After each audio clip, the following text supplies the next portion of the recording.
व्यापारी अपने अनाज की बोरियां लदवाते थे और उन्हें दूसरे शहरों में भेजते थे। मजदूरों को यहाँ मजदूरी के बदले कुछ पैसे मिल जाते थे, जिससे वे अपनी जिंदगी किसी तरह चला सकते थे। अरे आरव, गोदाम का मालिक उसे देखकर बोला, आज भी काम की तलाश में खड़ा है क्या? आरव ने सिर हिलाया। हाँ मालिक, कुछ काम मिल जाए तो बताइए।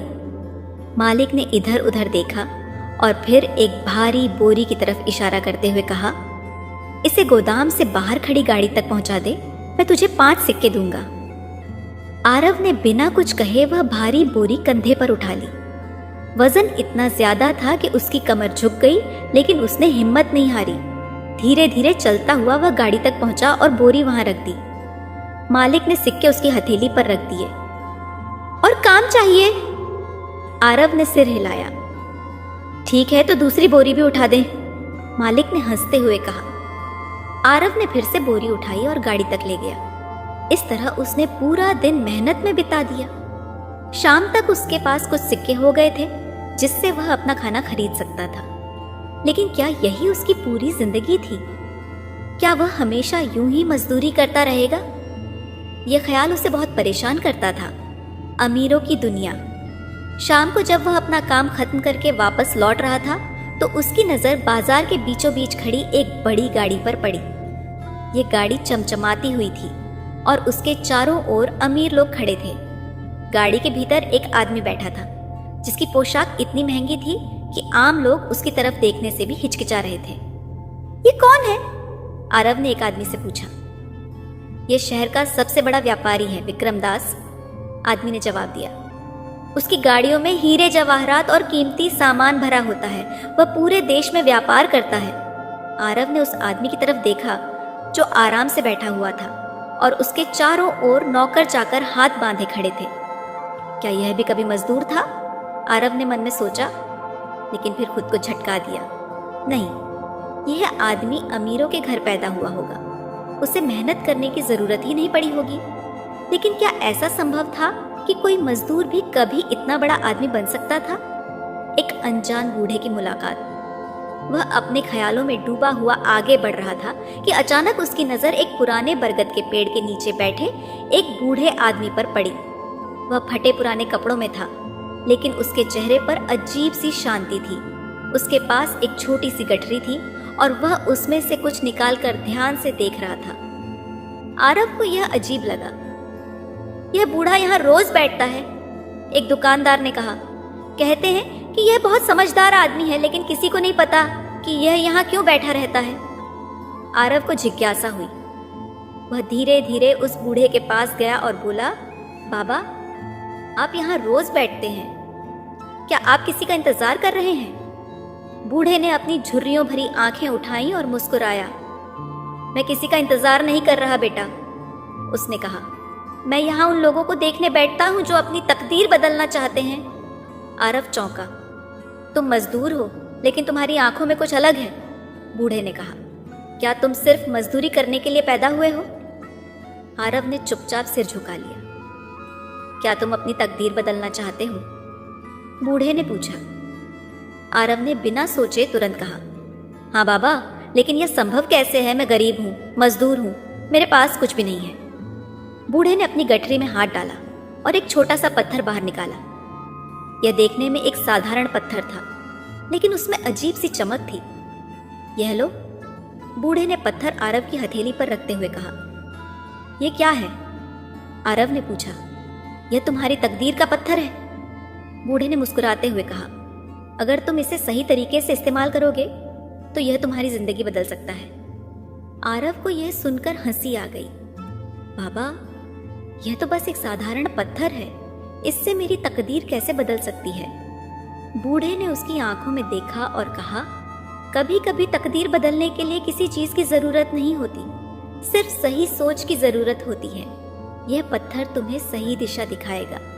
आरव ने पत्थर अपनी जेब में रख लिया और वहां से चला गया। संदेह और पहला संकेत। रात को जब वह अपने छोटे से कमरे में लेटा था, तो उसका दिमाग अब भी उस बूढ़े की बातों में उलझा हुआ था। क्या वाकई यह पत्थर मेरी तकदीर बदल सकता है? वह इसे अपनी हथेली में रखकर देखने लगा। यह बस एक मामूली पत्थर था, लेकिन न जाने क्यों उसे यह खास लग रहा था। सुबह होते ही जब वह फिर से काम की तलाश में निकला तो एक व्यापारी का काफिला शहर से बाहर जाने के लिए तैयार हो रहा था। हमें कुछ मजबूत मजदूरों की जरूरत है जो हमारे सामान की देखभाल कर सकें, काफिले के प्रमुख ने आवाज लगाई। आरव ने तुरंत आगे बढ़कर कहा, मैं तैयार हूं। व्यापारी ने उसे देखा और कहा, अगर तुम मेहनती हो तो हम तुम्हें अपने साथ ले चल सकते हैं, तुम्हें अच्छा मेहनताना मिलेगा। आरव ने सहमति में सिर हिलाया। तो फिर सामान लादने में मदद करो, व्यापारी ने कहा। आरव काम में जुट गया। उसके मन में अब एक नई उम्मीद थी। क्या यह सच में पत्थर का असर था या फिर उसकी खुद की मेहनत? यह तो आने वाला समय ही बताएगा। आरव ने कभी अपने शहर से बाहर कदम नहीं रखा था।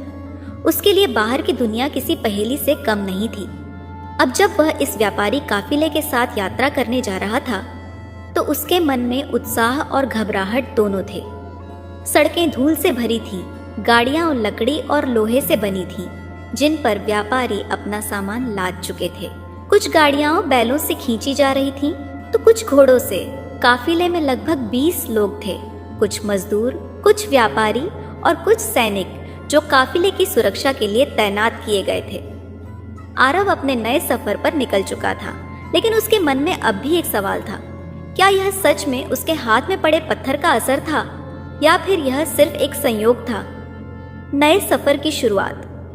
जैसे ही काफिला शहर से बाहर निकला, हवा में ताजगी आ गई। शहर की भीड़ और शोरगुल अब पीछे छूट चुका था। दूर दूर तक फैले खेत, नदियां और पहाड़ दिखाई देने लगे। आरव ने अपने आसपास देखा। बाकी मजदूर भी उतने ही उत्साहित लग रहे थे जितना कि वह था। उनके लिए भी यह यात्रा किसी नए अवसर से कम नहीं थी।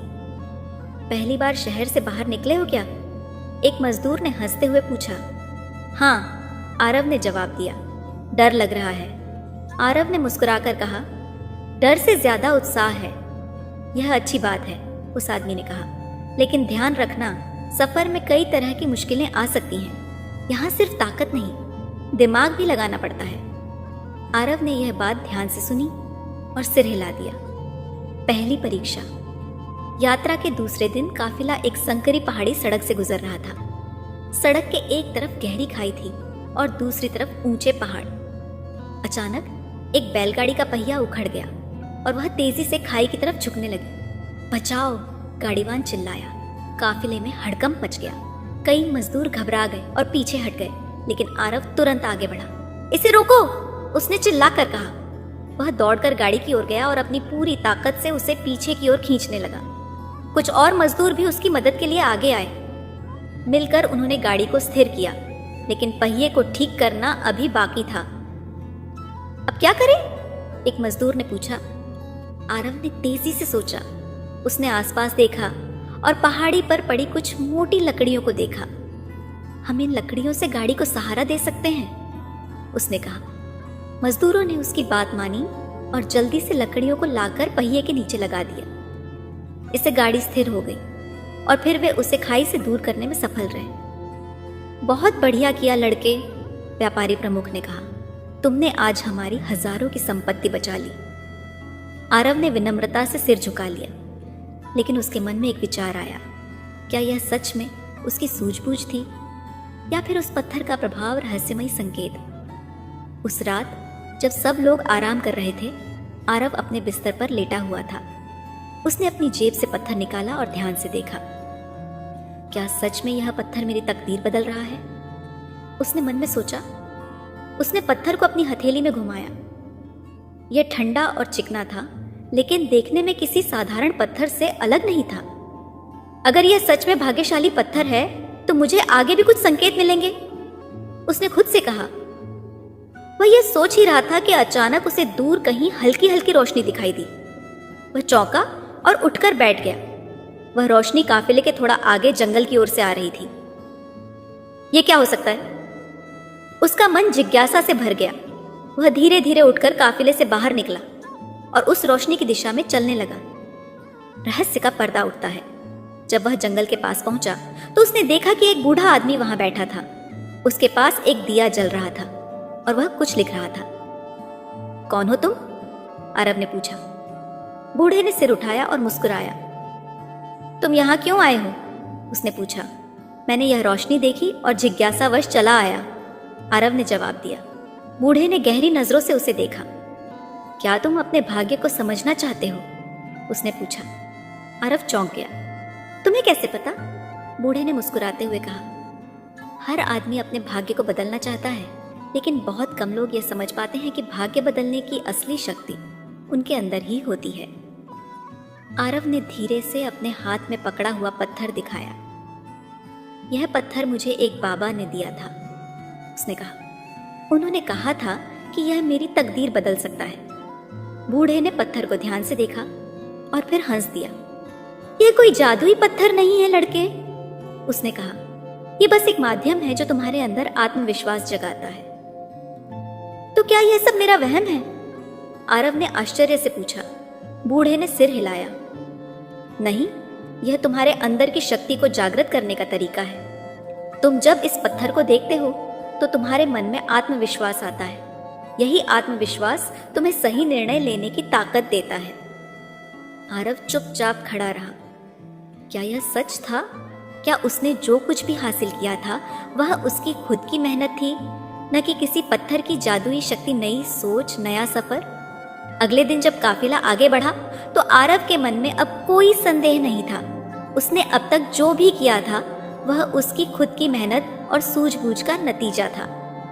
पत्थर कोई जादुई चीज नहीं थी, बल्कि यह बस एक प्रतीक था जो उसे उसकी खुद की शक्ति का एहसास कराता था।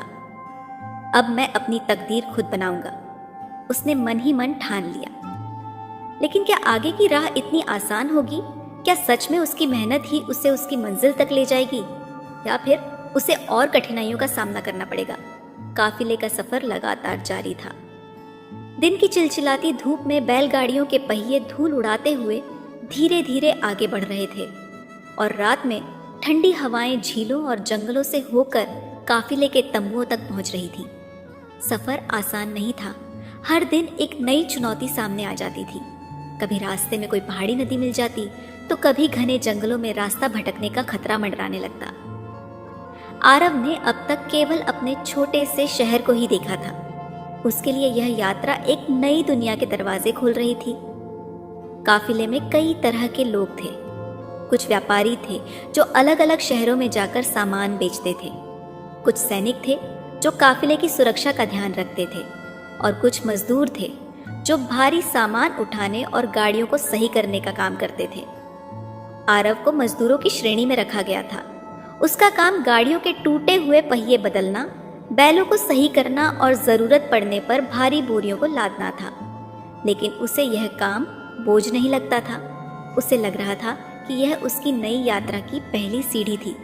पहली कठिनाई, जंगल का खतरा। सफर का तीसरा दिन था। सूरज धीरे धीरे डूबने लगा था और काफिला एक घने जंगल में प्रवेश कर चुका था। हमें इस जंगल को जल्दी पार करना होगा, काफिले के प्रमुख हरिराम जी ने कहा। यहाँ अक्सर डाकू हमला करते हैं। डाकू शब्द सुनकर मजदूरों और व्यापारियों के बीच हलचल मच गई। अगर डाकू आए तो हम क्या करेंगे? एक व्यापारी ने घबराकर पूछा। हमारे पास सैनिक हैं, हरिराम जी ने शांत स्वर में कहा। लेकिन सबसे जरूरी यह है कि हम सतर्क रहें और सावधानी से आगे बढ़ें। आरव ने सैनिकों की ओर देखा।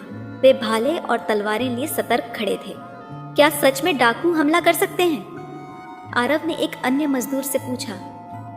हाँ, उसने सिर हिलाते हुए कहा। मैंने सुना है कि यह इलाका बेहद खतरनाक है। कई काफिले लुट चुके हैं। आरव ने गहरी सांस ली। रात होते ही काफिले ने जंगल के बीच में डेरा डाल दिया। अलाव जलाए गए और सैनिक पहरे पर खड़े हो गए। आरव ने अपने पास रखे पत्थर को हल्के से छुआ। उसे बाबा रघुनाथ की बात याद आई। ये पत्थर तुम्हें सही दिशा दिखाएगा। अगर सच में कोई संकट आया तो मुझे खुद को साबित करने का मौका मिलेगा, उसने मन में सोचा। रहस्यमयी हलचल। आधी रात हो चुकी थी। अधिकतर मजदूर और व्यापारी सो चुके थे, लेकिन सैनिक अब भी जाग रहे थे। तभी आरव की आंख खुली। उसे दूर कहीं झाड़ियों के पीछे कुछ हलचल महसूस हुई। उसने ध्यान से देखा। कुछ परछाइयां पेड़ों के पीछे से हिल रही थीं। डाकू, उसने मन में सोचा। वह तुरंत सैनिकों की ओर भागा। सर, मुझे लगता है कि झाड़ियों के पीछे कुछ लोग छिपे हुए हैं, उसने एक सैनिक से कहा। सैनिक ने उसकी बात पर विश्वास किया और तुरंत हरिराम जी को जगाया। अगर यह सच है तो हमें तुरंत सतर्क हो जाना चाहिए, हरिराम जी ने कहा। उन्होंने तुरंत अपने सैनिकों को तैयार किया और गाड़ियों को एक घेरा बनाकर रखने को कहा, ताकि अगर हमला हो तो सभी सुरक्षित रहें। कुछ ही देर में झाड़ियों के पीछे से 3-4 लोग निकले। वे पूरी तरह काले कपड़े पहने हुए थे और उनके हाथों में लंबे चाकू थे। डाकू आ चुके हैं, एक सैनिक चिल्लाया। डाकुओं ने अचानक हमला कर दिया।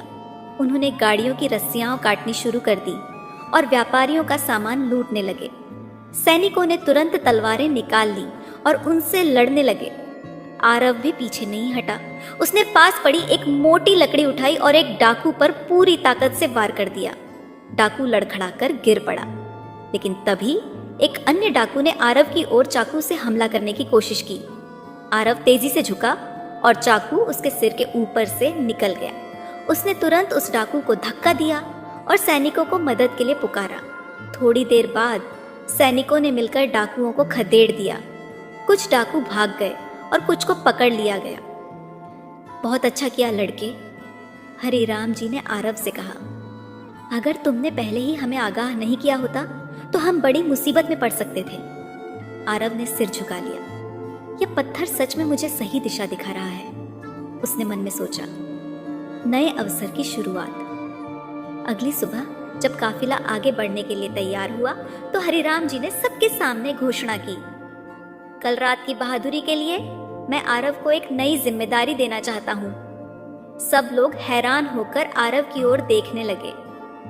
अब से आरव सिर्फ मजदूर नहीं रहेगा, हरिराम जी ने कहा। अब वह हमारे व्यापारिक समूह का हिस्सा होगा और हमारे व्यापार के नए अवसरों को देखने में मदद करेगा। आरव की आंखें चमक उठी। क्या यह सच में हो रहा है? हाँ लड़के, हरिराम जी ने मुस्कुराकर कहा। तुमने अपनी मेहनत और सूझबूझ से साबित कर दिया है कि तुम सिर्फ बोझ उठाने के लिए नहीं बने हो। अब तुम्हें सीखना होगा कि व्यापार कैसे किया जाता है। आरव ने धीरे से अपनी जेब में हाथ डाला और पत्थर को छुआ। शायद यह पत्थर सिर्फ एक पत्थर नहीं है, उसने सोचा। यह मेरे विश्वास का प्रतीक बन चुका है, लेकिन यह तो सिर्फ शुरुआत थी। क्या व्यापार की दुनिया इतनी आसान होगी? क्या आगे और भी कठिनाइयां आएंगी? क्या सच में आरव अपनी तकदीर बदल पाएगा? काफिले की यात्रा अब एक अलग मोड़ ले चुकी थी। जहां पहले आरव केवल एक साधारण मजदूर था, वहीं अब उसे व्यापारियों के समूह का हिस्सा बना लिया गया था। यह बदलाव उसके लिए किसी सपने से कम नहीं था। पर क्या व्यापार की दुनिया सच में इतनी आसान थी? क्या उसे सच में अपनी तकदीर बदलने का मौका मिलने वाला था, या यह केवल एक नई चुनौती की शुरुआत थी, व्यापार का पहला पाठ? अगले दिन सुबह काफिला एक छोटे से कस्बे में पहुंचा। यह जगह व्यापार के लिए महत्वपूर्ण थी, क्योंकि यहाँ से दूर दराज के गांवों में सामान भेजा जाता था। हरिराम जी ने आरव को अपने पास बुलाया। आज से तुम्हें व्यापार के कुछ गुण सिखाए जाएंगे, उन्होंने कहा। आरव ने उत्साहित होकर सिर हिला दिया। पहला पाठ यह है कि व्यापार केवल सामान खरीदने और बेचने का नाम नहीं है, हरिराम जी ने समझाया। यह लोगों की जरूरतों को समझने और सही समय पर सही अवसर का लाभ उठाने की कला है। आरव ध्यान से उनकी बातें सुनने लगा। तुम्हें आज बाजार में जाना होगा और यह देखना होगा कि सबसे ज्यादा बिकने वाली चीज क्या है, हरिराम जी ने आदेश दिया। यह काम आसान नहीं होगा, लेकिन अगर तुम इसे ठीक से कर सके तो यह तुम्हारी पहली जीत होगी। बाजार की हलचल। आरव बाजार में पहुंचा। वहां चारों तरफ हलचल थी। दुकानदार ऊंची आवाज में ग्राहकों को बुला रहे थे। ठेले वाले अपनी सब्जियां और मसाले बेच रहे थे और व्यापारी अपने कीमती सामानों की बोली लगा रहे थे। उसने ध्यान से देखा कि किन चीजों की मांग सबसे ज्यादा थी। उसने देखा कि मसालेदार चाय पत्तियां और सूखे मेवे सबसे ज्यादा खरीदे जा रहे थे। उसने एक व्यापारी से पूछा, यह इतनी ज्यादा मात्रा में क्यों बिक रहे हैं? व्यापारी ने हंसते हुए जवाब दिया, क्योंकि यह सर्दियों का मौसम है और इन चीजों की जरूरत हर घर में होती है। आरव ने यह बात ध्यान में रखी और जल्दबाजी में हरिराम जी के पास पहुंचा। मुझे लगता है कि हमें मसालेदार चाय पत्तियां और सूखे मेवे खरीदने चाहिए, उसने कहा। हरिराम जी मुस्कुराए। बहुत बढ़िया, उन्होंने कहा, तुमने सही चीज पहचानी है। अब अगला कदम यह है कि इन्हें सबसे कम कीमत पर कैसे खरीदा जाए। पहली मोल भाव की परीक्षा। हरिराम जी ने आरव को कुछ सिक्के दिए और कहा, जाओ और इन सिक्कों में जितना ज्यादा सामान खरीद सकते हो खरीदो। आरव बाजार में वापस पहुंचा और दुकानदारों से मोल भाव करने लगा। पहले दुकानदार ने ऊंची कीमत बताई, लेकिन आरव ने हिम्मत नहीं हारी। अगर मैं तुमसे ज्यादा मात्रा में खरीदूं तो क्या तुम दाम कम कर सकते हो, उसने पूछा। दुकानदार सोच में पड़ गया।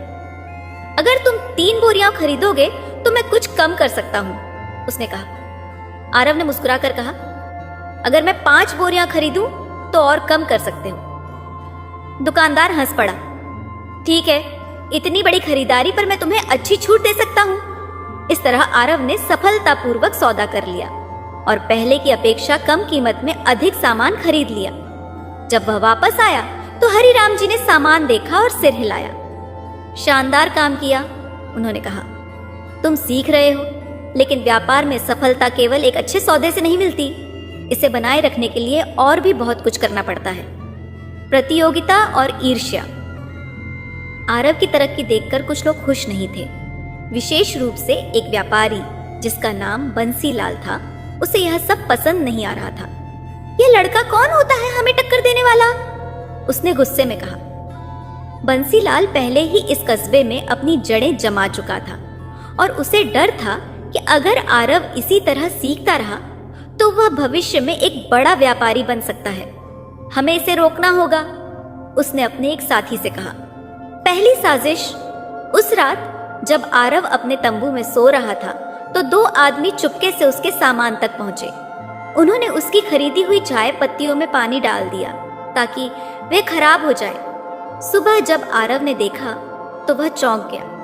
ये कैसे हुआ, उसने घबरा कर कहा। हरिराम जी ने सामान देखा और कहा, किसी ने तुम्हारे खिलाफ चाल चली है। लेकिन कौन, यह अभी पता नहीं, लेकिन याद रखना, व्यापार की दुनिया में दुश्मन भी होते हैं। आरव ने गहरी सांस ली। अब मैं क्या करूं, हरिराम जी ने कहा। एक सच्चा व्यापारी मुश्किलों से घबराता नहीं, बल्कि उनका हल निकालता है। तुम्हें सोचने की जरूरत है कि अब क्या किया जाए। समस्या का हल, आरव ने सोचा। फिर उसे याद आया कि कस्बे में एक तेल व्यापारी था जो सस्ते दामों में सूखे मेवे खरीदता था और उन्हें खास तेल में डालकर उनकी नमी सुखा देता था। अगर मैं उस व्यापारी से मदद लूं तो शायद मैं अपना नुकसान कम कर सकता हूं, उसने सोचा। वह तुरंत उस व्यापारी के पास गया और कहा, क्या तुम इन चाय पत्तियों को सुखाने में मेरी मदद कर सकते हो? व्यापारी ने सामान देखा और कहा, अगर तुम मुझे थोड़ी छूट दोगे तो मैं तुम्हारी मदद कर सकता हूं। आरव ने सोचा और फिर सौदा पक्का कर लिया।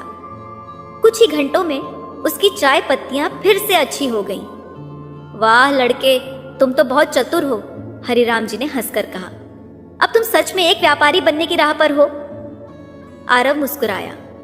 मैंने सीखा कि व्यापार में केवल पैसा कमाना ही जरूरी नहीं, बल्कि समस्याओं का हल निकालना भी उतना ही जरूरी है। लेकिन क्या बंसीलाल उसकी तरक्की को इतनी आसानी से बर्दाश्त करेगा? क्या व्यापार की दुनिया में और भी चुनौतियां आने वाली थीं? आरव को अब तक व्यापार के कई छोटे बड़े गुण सीखने को मिल चुके थे। वह केवल एक साधारण मजदूर बनकर नहीं रहना चाहता था, बल्कि खुद को एक बड़ा व्यापारी बनाने के सपने देखने लगा था।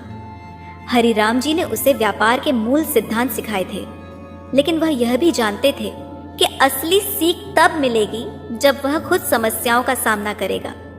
लेकिन जैसा कि हर सफर में होता है, यहाँ भी चुनौतियां खत्म नहीं हुई थीं। आरव की बढ़ती समझदारी और सूझबूझ ने कई व्यापारियों को प्रभावित किया था, लेकिन कुछ लोगों को यह पसंद नहीं आया, विशेष रूप से बंसीलाल, जो पहले से ही इस कस्बे में व्यापार कर रहा था। उसे आरव की बढ़ती लोकप्रियता खटकने लगी थी। वह नहीं चाहता था कि एक साधारण मजदूर का लड़का उसकी बराबरी पर आ जाए। अगर इसे नहीं रोका गया तो यह बहुत आगे निकल जाएगा, बंसीलाल ने अपने साथी से कहा। गुप्त साजिश? बंसीलाल ने एक गहरी चाल चली। उसने एक व्यापारी के माध्यम से आरव के खिलाफ झूठी अफवाहें फैलानी शुरू कर दी। क्या तुम्हें पता है, एक आदमी ने बाजार में कहा, वह नया लड़का आरव नकली सामान बेचने लगा है। हाँ, मैंने भी सुना है, दूसरे ने जवाब दिया। कहते हैं कि उसकी चाय पत्तियां और मेवे खराब हो चुके थे, लेकिन उसने किसी तरह उन्हें फिर से बेचने लायक बना दिया। क्या पता उसने उनमें कोई मिलावट कर दी हो। धीरे धीरे यह अफवाह फैलने लगी। कई ग्राहक जो पहले आरव पर भरोसा करने लगे थे, अब संदेह करने लगे। एक दिन जब आरव अपनी दुकान पर बैठा था तो एक क्रोधित ग्राहक वहां आया। तुम्हारे मेवे और चाय पत्तियां खराब निकली, ग्राहक ने गुस्से से कहा। आरव चौंक गया। ऐसा कैसे हो सकता है? उसने शांत स्वर में पूछा। मैंने खुद देखा है, तुम लोगों को धोखा दे रहे हो। आरव ने ग्राहक को समझाने की कोशिश की, लेकिन उसकी बातों का कोई असर नहीं हुआ। धीरे धीरे और लोग वहां जमा हो गए। हम इसे बर्दाश्त नहीं करेंगे, ये धोखेबाज है। आरव घबरा गया। सामान की बर्बादी। गुस्साई भीड़ ने उसकी दुकान पर हमला कर दिया। लोगों ने उसकी चाय पत्तियों और मेवों की बोरियां फेंक दी। कुछ ने उन्हें गंदे पानी में गिरा दिया और कुछ ने पैरों से रौंद दिया। यह सब क्या हो रहा है? हरिराम जी वहां पहुंचे और यह दृश्य देखकर स्तब्ध रह गए। उन्होंने भीड़ को शांत करने की कोशिश की, लेकिन लोग सुनने के लिए तैयार नहीं थे। हमें इस लड़के से कोई सामान नहीं खरीदना। धीरे धीरे लोग वहां से चले गए। आरव टूट चुका था। उसकी मेहनत की सारी कमाई मिट्टी में मिल गई थी। धोखे का पर्दाफाश। रात को जब आरव अकेला बैठा था तो हरिराम जी उसके पास आए। बेटा, यह व्यापार की दुनिया है, उन्होंने कहा। यहाँ ईर्ष्या और धोखा दोनों होते हैं। लेकिन मैंने कुछ गलत नहीं किया, आरव ने आंसू पोंछते हुए कहा। यही तो बात है, हरिराम जी बोले। जब तुम सफल होने लगते हो तो लोग तुम्हें गिराने की कोशिश करते हैं। पर यह सब किसने किया? मुझे शक है कि इसके पीछे बंसीलाल का हाथ हो सकता है। आरव को यह सुनकर गुस्सा आ गया। मैं उसे छोड़ूंगा नहीं। गुस्से में कभी कोई निर्णय मत लो बेटा, हरिराम जी ने उसे रोका। पहले सच को उजागर करो। साजिश का खुलासा। अगले दिन आरव ने कुछ मजदूरों से बात की जो बाजार में काम करते थे। क्या तुमने सुना है कि मेरी दुकान पर हमला क्यों हुआ? उसने पूछा। एक मजदूर बोला। हाँ, हमने सुना था कि कोई आदमी ग्राहकों को भड़का रहा था। वह कौन था? हम नहीं जानते, लेकिन वह अक्सर बंसीलाल की दुकान पर देखा जाता था। आरव को अब पूरा यकीन हो गया कि यह बंसीलाल की साजिश थी। वह तुरंत हरिराम जी के पास गया और उन्हें सब कुछ बताया। अब हमें इसका हल निकालना होगा, हरिराम जी ने कहा। योजना बनती है। हरिराम जी और आरव ने मिलकर एक योजना बनाई। उन्होंने बाजार में कुछ लोगों को यह संदेश देने के लिए भेजा कि वे अगले दिन एक विशेष व्यापारिक सभा करने वाले हैं।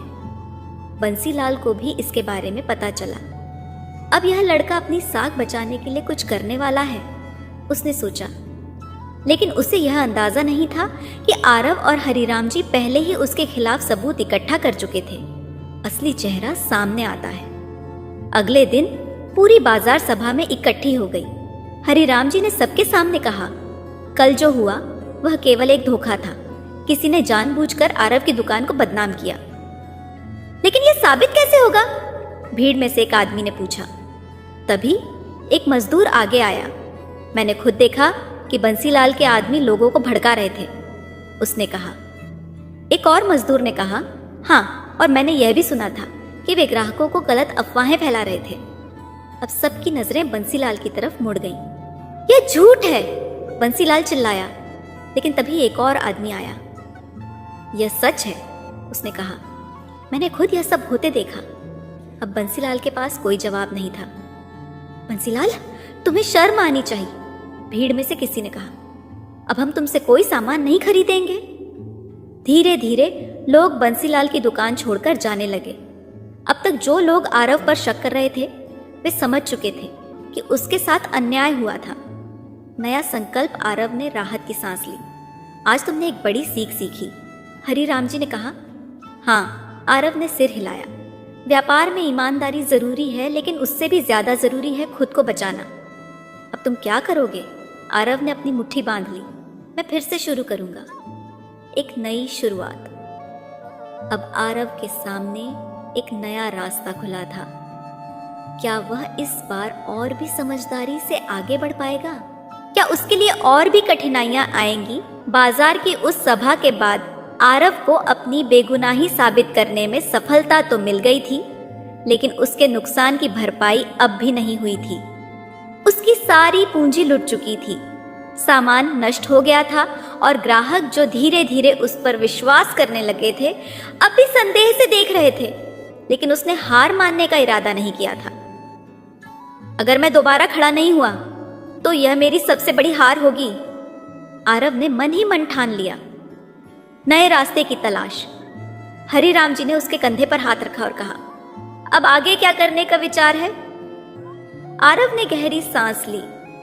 अब मेरे पास व्यापार करने के लिए कोई धन नहीं बचा, लेकिन मैं फिर से शुरू करना चाहता हूं।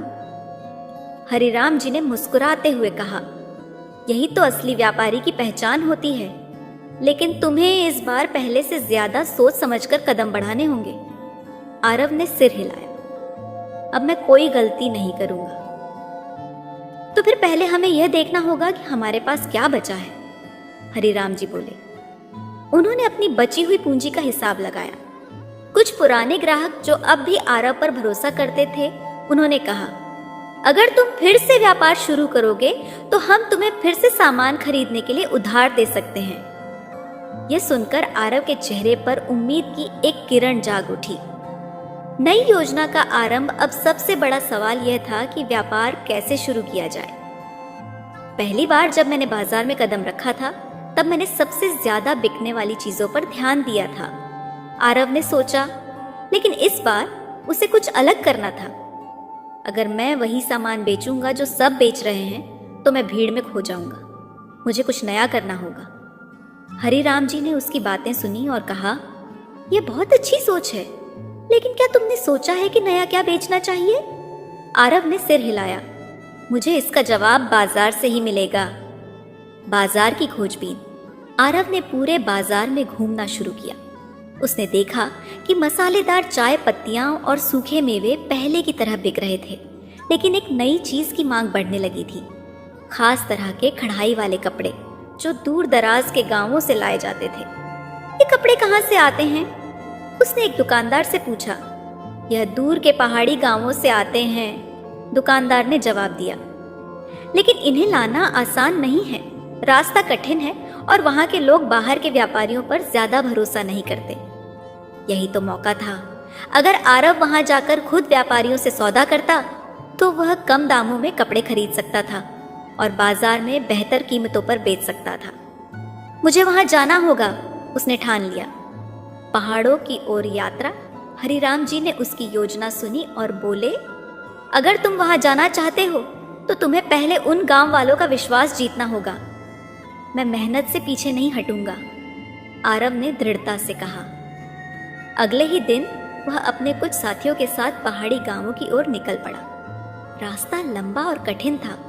पहाड़ी रास्तों पर चलते हुए उन्हें कई कठिनाइयों का सामना करना पड़ा। संकरी पगडंडियां, अचानक आई बारिश और ठंडी हवाएं, सब कुछ मानो उनकी परीक्षा ले रहे थे। लेकिन आरव के इरादे अडिग थे। गांव वालों का भरोसा जीतना। जब वे गांव पहुंचे तो वहां के लोग पहले तो उनसे बात करने को तैयार नहीं थे। हम अपने कपड़े किसी बाहरी आदमी को नहीं बेचते, गांव के बुजुर्ग बोले।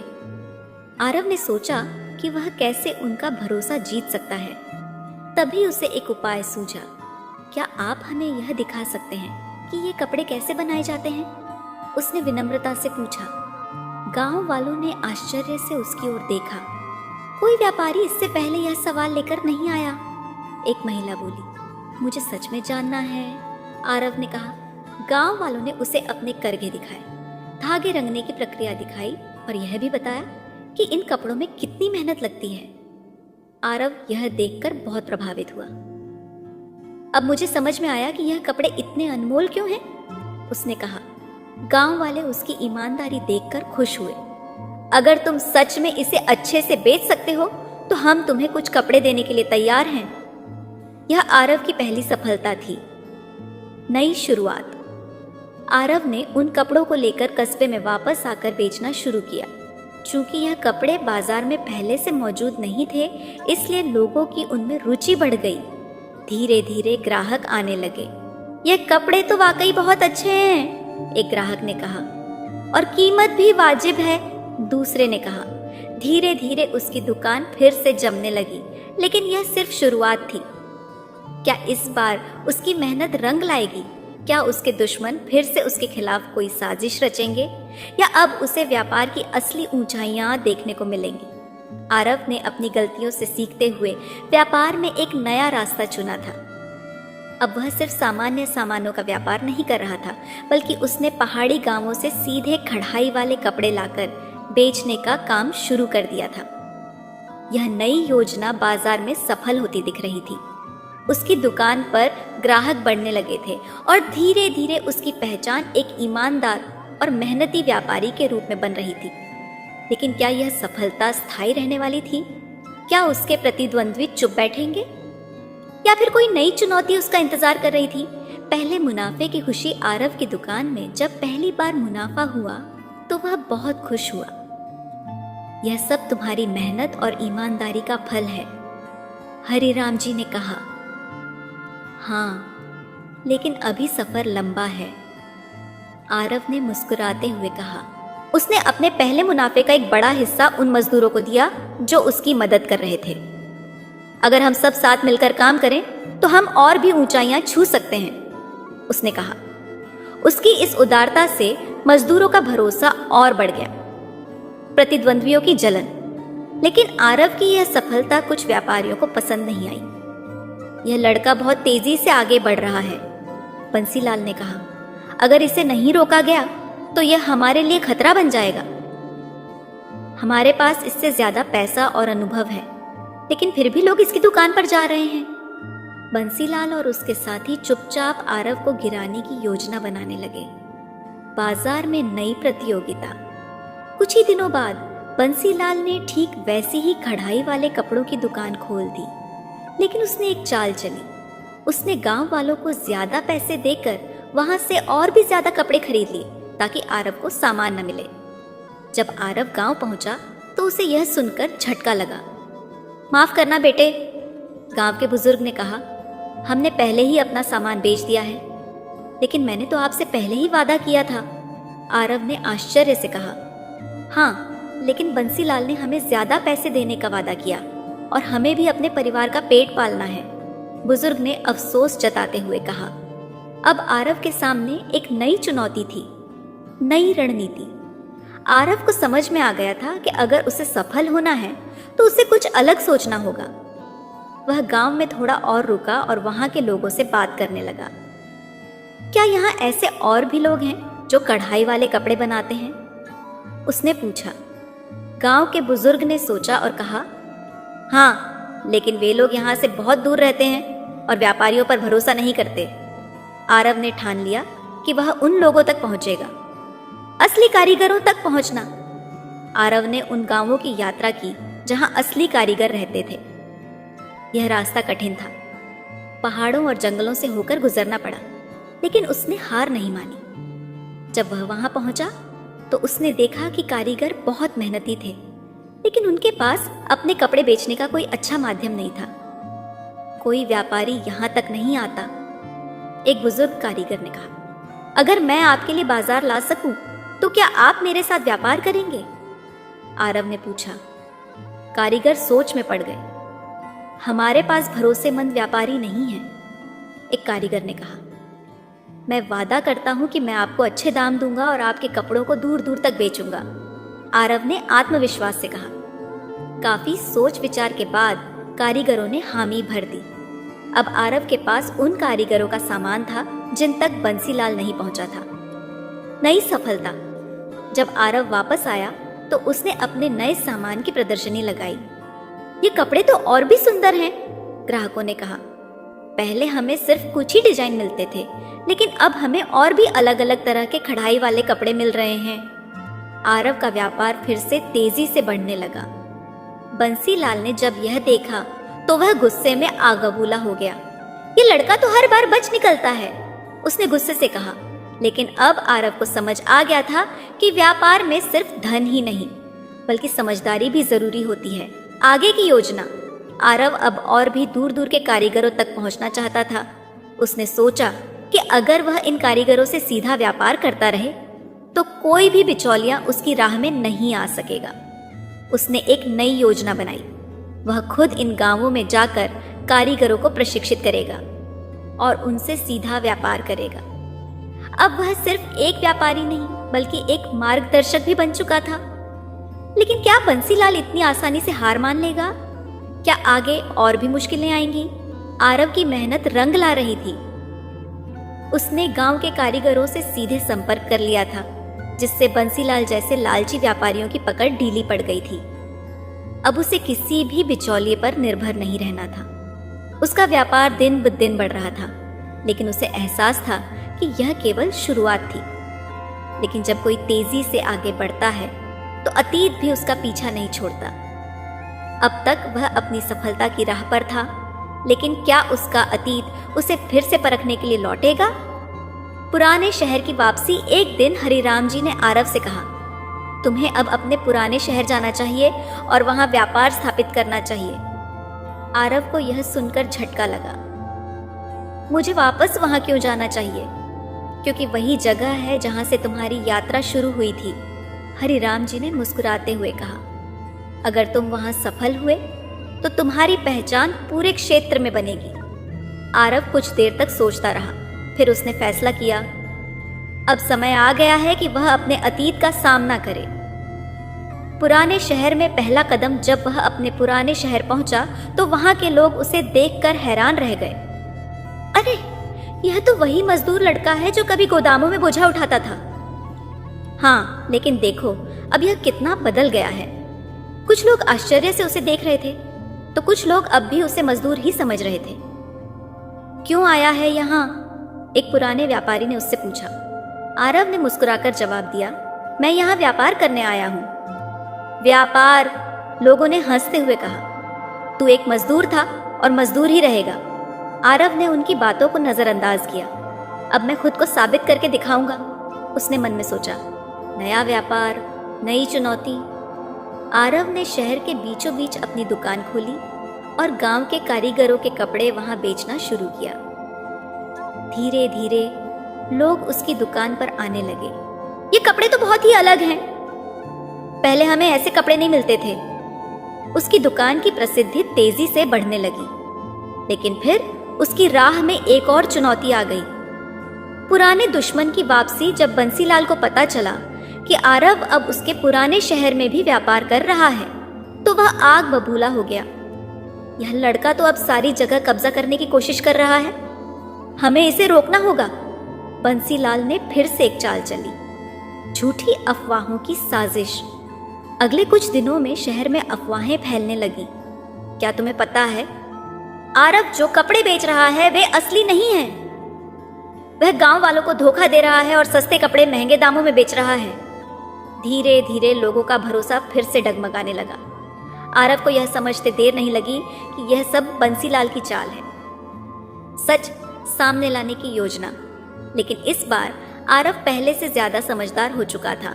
उसने तुरंत गांव के कारीगरों को बुलाया और उनके साथ एक बड़ा आयोजन करने की योजना बनाई। हम इस आयोजन में लोगों को दिखाएंगे कि ये कपड़े कैसे बनाए जाते हैं, उसने कहा। कारीगरों को यह योजना पसंद आई। असली कला का प्रदर्शन। एक बड़े मैदान में गांव के कारीगरों को बुलाया गया। लोग वहां इकट्ठा हुए और देखा कि ये कारीगर अपने हाथों से महीन कढ़ाई कर रहे थे। देखो, यही असली काम है। अगर ये कपड़े नकली होते तो ये कारीगरी इतनी सुंदर कैसे होती। धीरे धीरे लोगों को समझ आ गया कि जो अफवाहें फैलाई जा रही थीं वे झूठी थी। बंसीलाल की हार। जब बंसीलाल ने यह सब देखा तो उसे समझ आ गया कि अब उसकी साजिश नाकाम हो गई है। ये लड़का तो हर बार बच निकलता है, उसने गुस्से से कहा। लेकिन अब कोई उसकी बातों पर विश्वास नहीं कर रहा था। हम अब केवल ईमानदार व्यापारियों से ही खरीदारी करेंगे। आरव ने मुस्कुराते हुए अपने गांव के कारीगरों की ओर देखा। अब मुझे कोई नहीं रोक सकता, उसने मन ही मन सोचा। लेकिन क्या अब भी उसकी राह पूरी तरह से साफ थी या फिर आगे कोई और चुनौती उसका इंतजार कर रही थी? आरव ने अपने पुराने शहर में खुद को सफल व्यापारी के रूप में स्थापित कर लिया था। लोगों का भरोसा उस पर बढ़ चुका था और अब बंसीलाल की साजिशें भी असफल हो चुकी थीं। लेकिन आरव का सफर केवल अपनी सफलता तक सीमित नहीं था। अब उसे एक और नई राह दिख रही थी, गरीब कारीगरों की हालत। एक दिन जब आरव अपने कपड़ों के नए डिजाइन पर काम कर रहा था, तब गांव से एक बुजुर्ग कारीगर मिलने आया। बेटा, हमारे गांव में अब भी कई कारीगर ऐसे हैं जिन्हें काम नहीं मिल रहा। क्या? आरव चौंक गया। हाँ, वे हुनरमंद हैं, लेकिन उनके पास बाजार तक पहुंचने का कोई रास्ता नहीं है। आरव ने गहरी सांस ली। अब समय आ गया है कि मैं सिर्फ अपना नहीं, बल्कि पूरे समाज का भला करूं। नए व्यापारिक केंद्र की स्थापना। आरव ने फैसला किया कि वह एक ऐसा व्यापारिक केंद्र बनाएगा जहां गांव के सभी कारीगर अपने हाथ से बने कपड़े ला सके और उन्हें सीधे ग्राहकों तक पहुंचा सके। हमें किसी व्यापारी के भरोसे नहीं रहना होगा, उसने कहा। हम खुद अपना बाजार बनाएंगे। यह विचार बिल्कुल नया था, लेकिन यह चुनौतीपूर्ण भी था। लेकिन इसके लिए बहुत पैसे लगेंगे, उसके एक साथी ने कहा। हम इसे धीरे धीरे बनाएंगे, आरव ने जवाब दिया। अगर हमारा इरादा सही होगा तो लोग भी हमारा साथ देंगे। लोगों का समर्थन। जब लोगों को यह पता चला कि आरव गरीब कारीगरों के लिए एक नया व्यापारिक केंद्र बनाने जा रहा है, तो कई व्यापारियों ने उसका समर्थन किया। तुम्हारा विचार बहुत अच्छा है, हरिराम जी ने कहा। हम इसमें तुम्हारी मदद करेंगे। कुछ बड़े व्यापारियों ने भी इस पहल में सहयोग देने का वादा किया। धीरे धीरे काम शुरू हुआ। बंसीलाल की आखिरी साजिश। जब बंसीलाल को पता चला कि आरव अब कारीगरों के लिए एक व्यापारिक केंद्र बना रहा है, तो उसने आखिरी बार एक चाल चलने की कोशिश की। अगर यह केंद्र बन गया तो मेरी दुकान बंद हो जाएगी, उसने सोचा। उसने कुछ लोगों को पैसे देकर यह अफवाह फैलाने को कहा कि आरव यह सब केवल अपनी प्रसिद्धि के लिए कर रहा है। वह गरीब कारीगरों का शोषण कर रहा है। धीरे धीरे कुछ लोग आरव पर संदेह करने लगे। अगर यह सच है तो हमें इसे रोकना होगा। कुछ लोग कहने लगे। आरव को जब यह बात पता चली तो उसने तुरंत एक सभा बुलाई, सच्चाई का उजागर होना। सभा में आरव ने गांव के कारीगरों को बुलाया और कहा, मैंने तुमसे कभी कुछ नहीं मांगा। मैं सिर्फ यह चाहता हूं कि तुम्हारा हुनर सही लोगों तक पहुंचे। कारीगरों ने सिर हिलाया। अगर कोई कहता है कि मैं तुम्हें नुकसान पहुंचा रहा हूं तो वे गलत हैं। मैं यह काम सिर्फ इसलिए कर रहा हूं क्योंकि मैंने खुद गरीबी देखी है और मैं चाहता हूं कि कोई और मेरी तरह संघर्ष न करे। अब कारीगरों को समझ आ गया कि यह सब केवल बंसीलाल की चाल थी। हम आरव का साथ देंगे। अब हम किसी व्यापारी के मोहताज नहीं रहेंगे। व्यापारिक केंद्र की सफलता। कुछ ही महीनों में आरव का व्यापारिक केंद्र बनकर तैयार हो गया। अब गांव के कारीगर सीधे अपने कपड़े यहां ला सकते थे और उन्हें ग्राहकों तक पहुंचा सकते थे। इससे न केवल कारीगरों को फायदा हुआ, बल्कि ग्राहकों को भी अच्छे दामों में उच्च गुणवत्ता वाले कपड़े मिलने लगे। बंसीलाल की हार और पश्चाताप। जब बंसीलाल ने यह सब देखा तो उसे एहसास हुआ कि उसका लालच ही उसकी सबसे बड़ी कमजोरी थी। मैंने अपनी पूरी जिंदगी सिर्फ पैसा कमाने में बर्बाद कर दी, उसने सोचा। एक दिन वह आरव के पास गया और सिर झुका लिया। मुझे माफ कर दो। आरव ने उसकी आंखों में देखा और कहा, अगर तुम्हें अपनी गलती का एहसास हो गया है तो यह सबसे बड़ी जीत है। बंसीलाल की आंखों में आंसू आ गए। क्या मैं भी इस केंद्र में काम कर सकता हूं? आरव मुस्कुराया। अगर तुम वाकई बदलाव चाहते हो तो यह केंद्र तुम्हारे लिए भी खुला है। एक नई शुरुआत। अब आरव केवल एक व्यापारी नहीं था, वह उन लोगों के लिए एक प्रेरणा बन चुका था जिन्होंने कभी सोचा भी नहीं था कि वे अपने दम पर कुछ कर सकते हैं। अब वह सिर्फ अपने लिए नहीं, बल्कि पूरे समाज के लिए काम कर रहा था। लेकिन क्या यही उसकी अंतिम मंजिल थी? आरव के जीवन में यह क्षण सबसे बड़ा था। वह अब केवल एक सफल व्यापारी नहीं था, बल्कि एक ऐसे व्यक्ति के रूप में उभर चुका था जिसने समाज के गरीब कारीगरों को उनकी असली पहचान दिलाई थी। उसके बनाए हुए व्यापारिक केंद्र ने न केवल गांव वालों की आर्थिक स्थिति सुधारी थी, बल्कि उन्हें आत्मनिर्भर भी बनाया था। अब उसकी दुकान किसी एक जगह तक सीमित नहीं थी। धीरे धीरे व्यापारिक केंद्र की शाखाएं आसपास के शहरों तक फैलने लगी। गांव के कारीगर जो कभी बिचौलियों और लालची व्यापारियों के रहमोक्रम पर थे, अब खुद अपने मालिक थे। लेकिन क्या यह सफर यहीं खत्म हो गया था, या यह केवल एक नई शुरुआत थी? समाज में बदलाव की लहर नारासिर भाग 10, एक नई पहचान। आरव के जीवन में यह क्षण सबसे बड़ा था। वह अब केवल एक सफल व्यापारी नहीं था, बल्कि एक ऐसे व्यक्ति के रूप में उभर चुका था जिसने समाज के गरीब कारीगरों को उनकी असली पहचान दिलाई थी। उसके बनाए हुए व्यापारिक केंद्र ने न केवल गांव वालों की आर्थिक स्थिति सुधारी थी, बल्कि उन्हें आत्मनिर्भर भी बनाया था। अब उसकी दुकान किसी एक जगह तक सीमित नहीं थी। धीरे धीरे व्यापारिक केंद्र की शाखाएं आसपास के शहरों तक फैलने लगी। गांव के कारीगर जो कभी बिचौलियों और लालची व्यापारियों के रहमोक्रम पर थे, अब खुद अपने मालिक थे। लेकिन क्या यह सफर यहीं खत्म हो गया था, या यह केवल एक नई शुरुआत थी? समाज में बदलाव की लहर। जैसे जैसे समय बीतता गया, आरव का व्यापार बढ़ता गया। लेकिन सबसे महत्वपूर्ण बात यह थी कि समाज में भी बदलाव आने लगा था। अब लोग यह समझने लगे थे कि अगर सही अवसर मिले तो गरीब से गरीब इंसान भी अपनी तकदीर बदल सकता है। आरव की सफलता की कहानियां दूर दूर तक फैल गईं। एक दिन एक युवा लड़का उसके पास आया और बोला, मैं भी आपकी तरह बनना चाहता हूँ। क्या आप मुझे सिखा सकते हैं कि व्यापार कैसे किया जाता है? आरव मुस्कुराया। अगर तुम सच्ची मेहनत करने के लिए तैयार हो तो मैं तुम्हें जरूर सिखाऊंगा। धीरे धीरे आरव ने कई युवाओं को व्यापार के गुर सिखाने शुरू कर दिए। अब वह सिर्फ एक व्यापारी नहीं, बल्कि एक शिक्षक भी बन चुका था। गांव का सम्मान।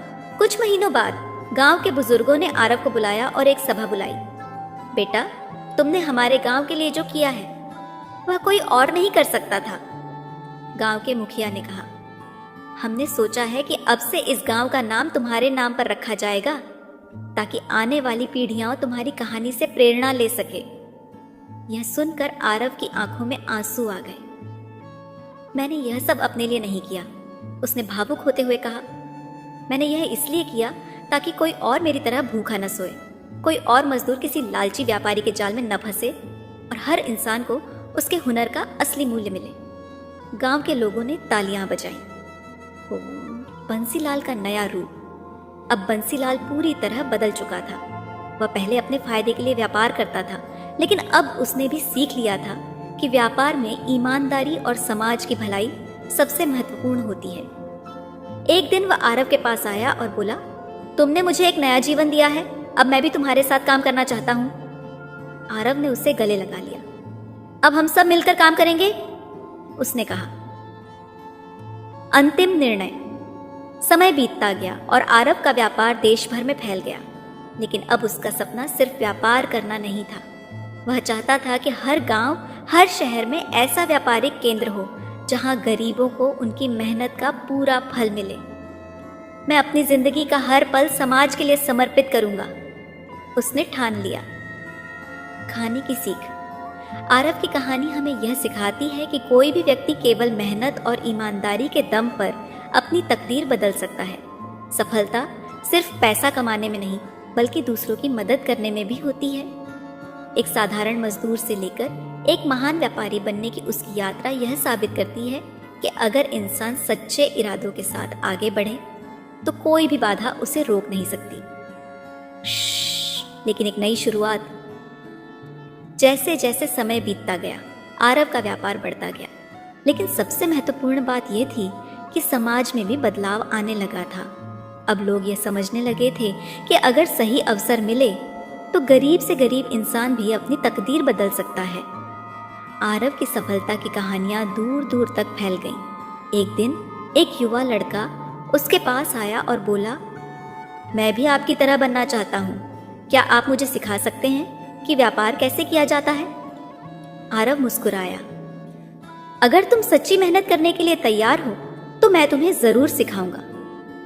धीरे धीरे आरव ने कई युवाओं को व्यापार के गुर सिखाने शुरू कर दिए। अब वह सिर्फ एक व्यापारी नहीं बल्कि एक शिक्षक भी बन चुका था। गांव का सम्मान।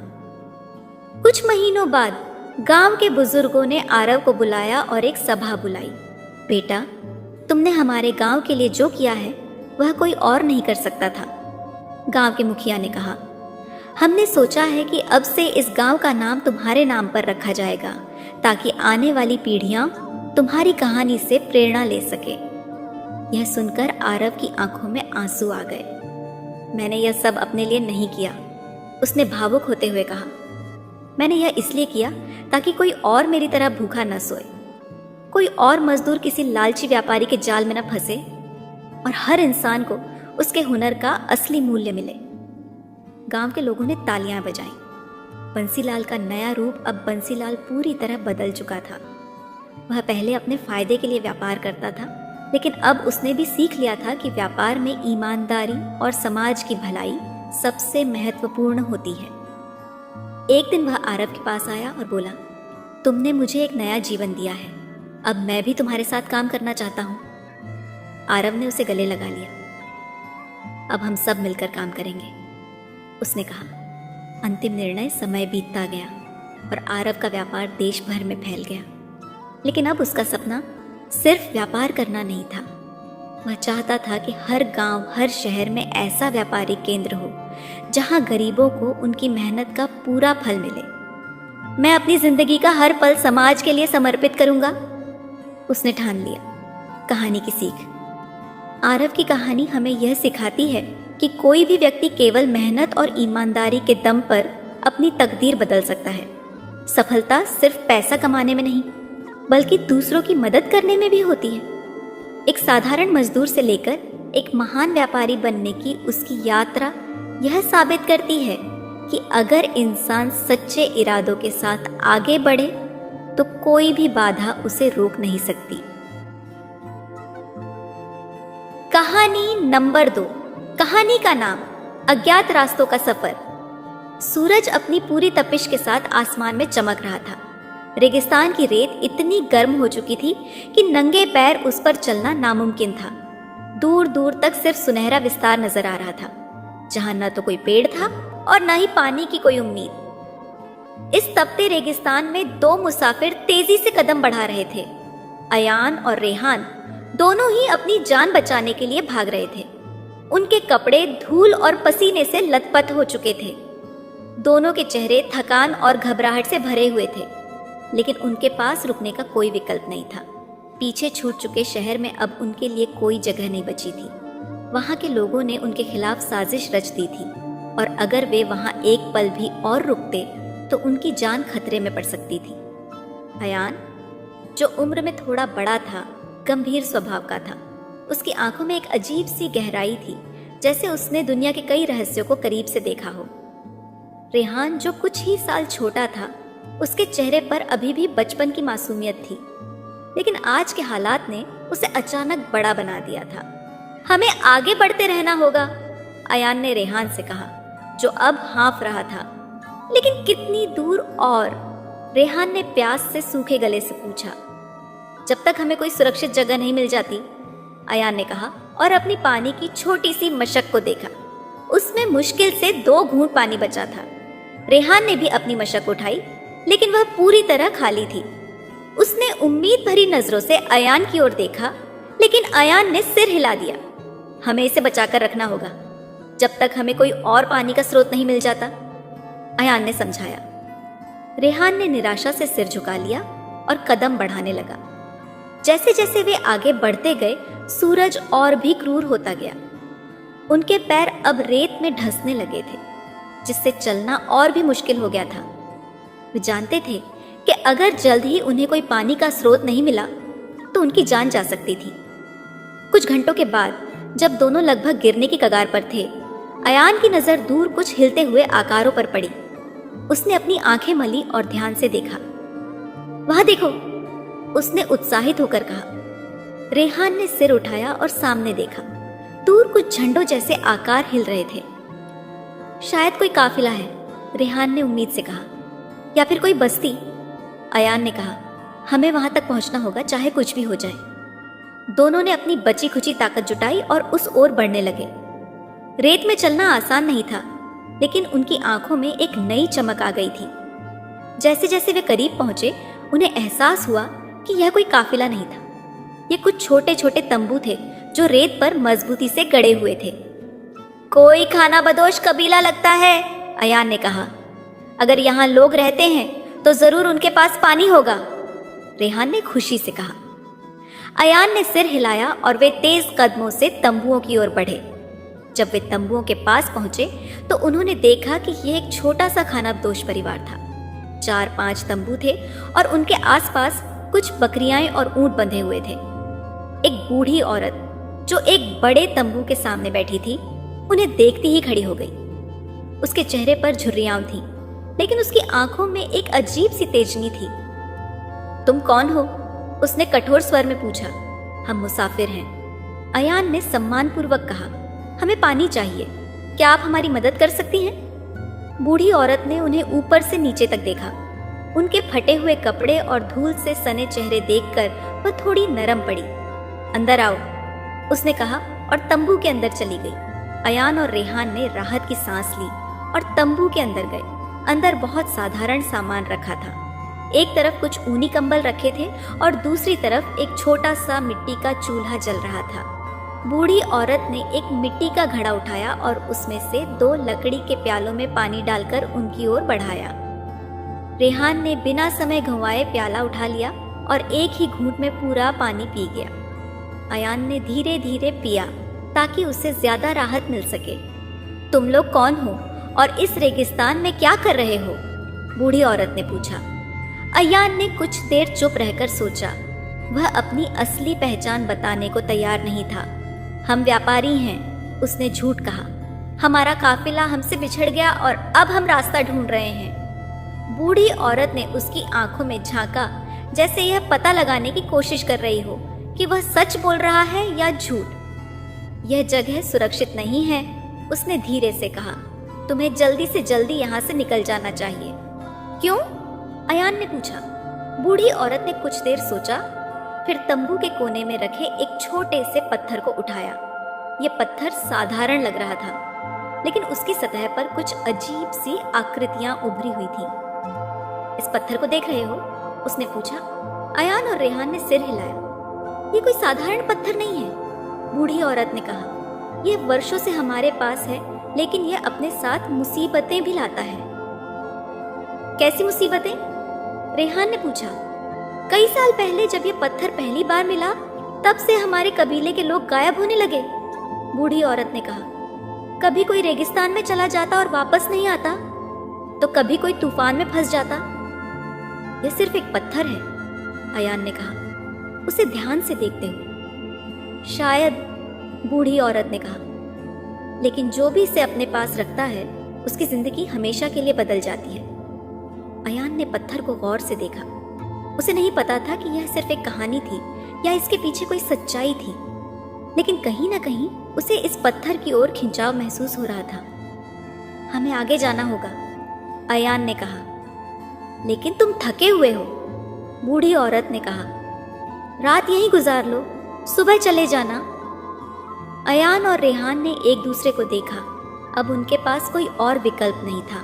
ठीक है, अयान ने कहा। बाहर रेगिस्तान की हवा तेज होने लगी थी, जैसे कोई बड़ा रहस्य छिपा हो जो अब धीरे धीरे सामने आने वाला था।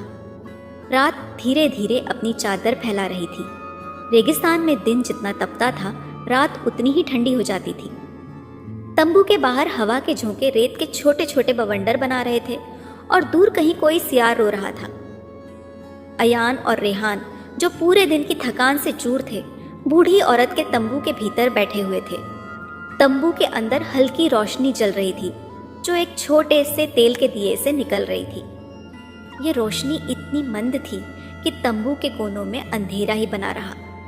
बूढ़ी औरत तंबू के एक ओर बैठी हुई थी और उसके हाथ में वही रहस्यमयी पत्थर था जिसे उसने कुछ समय पहले अयान और रेहान को दिखाया था। तुम लोग इसे साधारण पत्थर समझ रहे हो, लेकिन यह नहीं है, बूढ़ी औरत ने धीमी आवाज में कहा। अयान और रेहान दोनों पत्थर की ओर टकटकी लगाए देख रहे थे। अयान को इस पत्थर में कुछ अलग सा महसूस हो रहा था, लेकिन वह समझ नहीं पा रहा था कि आखिर ऐसा क्यों हो रहा है। यह पत्थर हमें कैसे मिला? इसकी कहानी बहुत पुरानी है, बूढ़ी औरत ने आगे कहा। रेहान, जो अब तक शांत था, थोड़ा आगे झुका और पूछा, क्या यह सच में कोई खास चीज है या सिर्फ एक पुरानी कहानी? बूढ़ी औरत हल्का सा मुस्कुराई। तुम खुद देख लो, उसने कहा और पत्थर अयान की ओर बढ़ा दिया। अयान ने हिचकिचाते हुए पत्थर को अपने हाथ में लिया। जैसे ही उसने इसे छुआ, उसे हल्की सी झंझनाहट महसूस हुई, मानो पत्थर में कोई ऊर्जा हो। लेकिन उसने इसे अपने मन का भ्रम समझा और पत्थर को ध्यान से देखने लगा। पत्थर काले रंग का था, लेकिन उस पर अजीबोगरीब चिन्ह खुदे हुए थे। ये चिन्ह ऐसे लग रहे थे जैसे किसी ने उन्हें हाथ से उकेरा हो, लेकिन वे इतने पुराने लग रहे थे कि उनके वास्तविक रूप का अंदाजा लगाना मुश्किल था। कई साल पहले बूढ़ी औरत ने कहना शुरू किया, हमारा यह कबीला एक अलग जगह पर रहता था। वहां एक प्राचीन गुफा थी जिसे हमारे पूर्वज पवित्र मानते थे।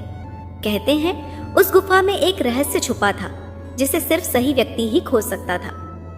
अयान और रेहान अब पूरी तरह से इस कहानी में डूब चुके थे। क्या उस गुफा का इस पत्थर से कोई संबंध था? अयान ने पूछा। बूढ़ी औरत ने धीरे से सिर हिलाया। हाँ, उसने कहा, यह पत्थर उसी गुफा से मिला था। लेकिन गुफा का रहस्य क्या था? रेहान ने जिज्ञासा से पूछा। यह कोई नहीं जानता, बूढ़ी औरत ने कहा। लेकिन जब यह पत्थर वहां से निकला, तब से हमारे कबीले में अशुभ घटनाएं होने लगी। लोग बीमार पड़ने लगे, कुछ लोग अचानक गायब हो गए और कुछ ने दावा किया कि उन्होंने रात में अजीब आवाजें सुनी। अयान ने एक बार फिर पत्थर की ओर देखा। उसे यह एक साधारण पत्थर ही लग रहा था, लेकिन बूढ़ी औरत की बातें कुछ और ही इशारा कर रही थी। क्या तुम लोग वापस उस गुफा में गए? रेहान ने पूछा। बूढ़ी औरत ने गहरी सांस ली। कई लोगों ने कोशिश की, उसने कहा, लेकिन जो भी वहां गया वह कभी लौट कर नहीं आया। तंबू के अंदर अचानक एक अजीब सी चुप्पी छा गई। बाहर हवा की आवाज और तेज हो गई थी, जैसे कि रेगिस्तान भी इस बातचीत को सुन रहा हो। अयान ने पत्थर को धीरे से नीचे रखा। उसे अब भी यकीन नहीं था कि यह कोई जादुई चीज थी, लेकिन वह इतना जरूर समझ गया था कि इस पत्थर को लेकर लोगों में डर था। तो तुम इसे अब भी अपने पास क्यों रखे हुए हो? अयान ने पूछा। बूढ़ी औरत ने उसकी आंखों में देखा। क्योंकि इसे कहीं और ले जाने की हिम्मत किसी में नहीं है, उसने कहा, और मुझे लगता है कि यह किसी न किसी दिन सही व्यक्ति तक जरूर पहुंचेगा। क्या तुम सोचती हो कि हम वह सही व्यक्ति हैं? रेहान ने हंसते हुए पूछा।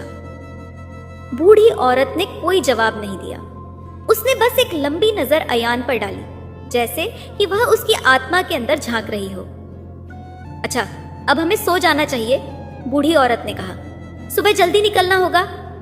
अयान और रेहान दोनों ही अब तक बेहद थक चुके थे, इसलिए उन्होंने भी कोई और सवाल नहीं पूछा। बूढ़ी औरत ने उन्हें तंबू के एक कोने में बिछे कुछ ऊनी कंबल दिए और खुद भी एक तरफ लेट गई। तंबू के अंदर हल्की ठंड थी, लेकिन दिन भर की थकान के कारण अयान और रेहान तुरंत सो गए। लेकिन अयान की नींद ज्यादा देर तक नहीं रही। आधी रात को उसकी आंखें अचानक खुल गईं। उसे एक अजीब सा एहसास हुआ, जैसे कोई उसे देख रहा हो। उसने धीरे से सिर उठाया और चारों ओर देखा।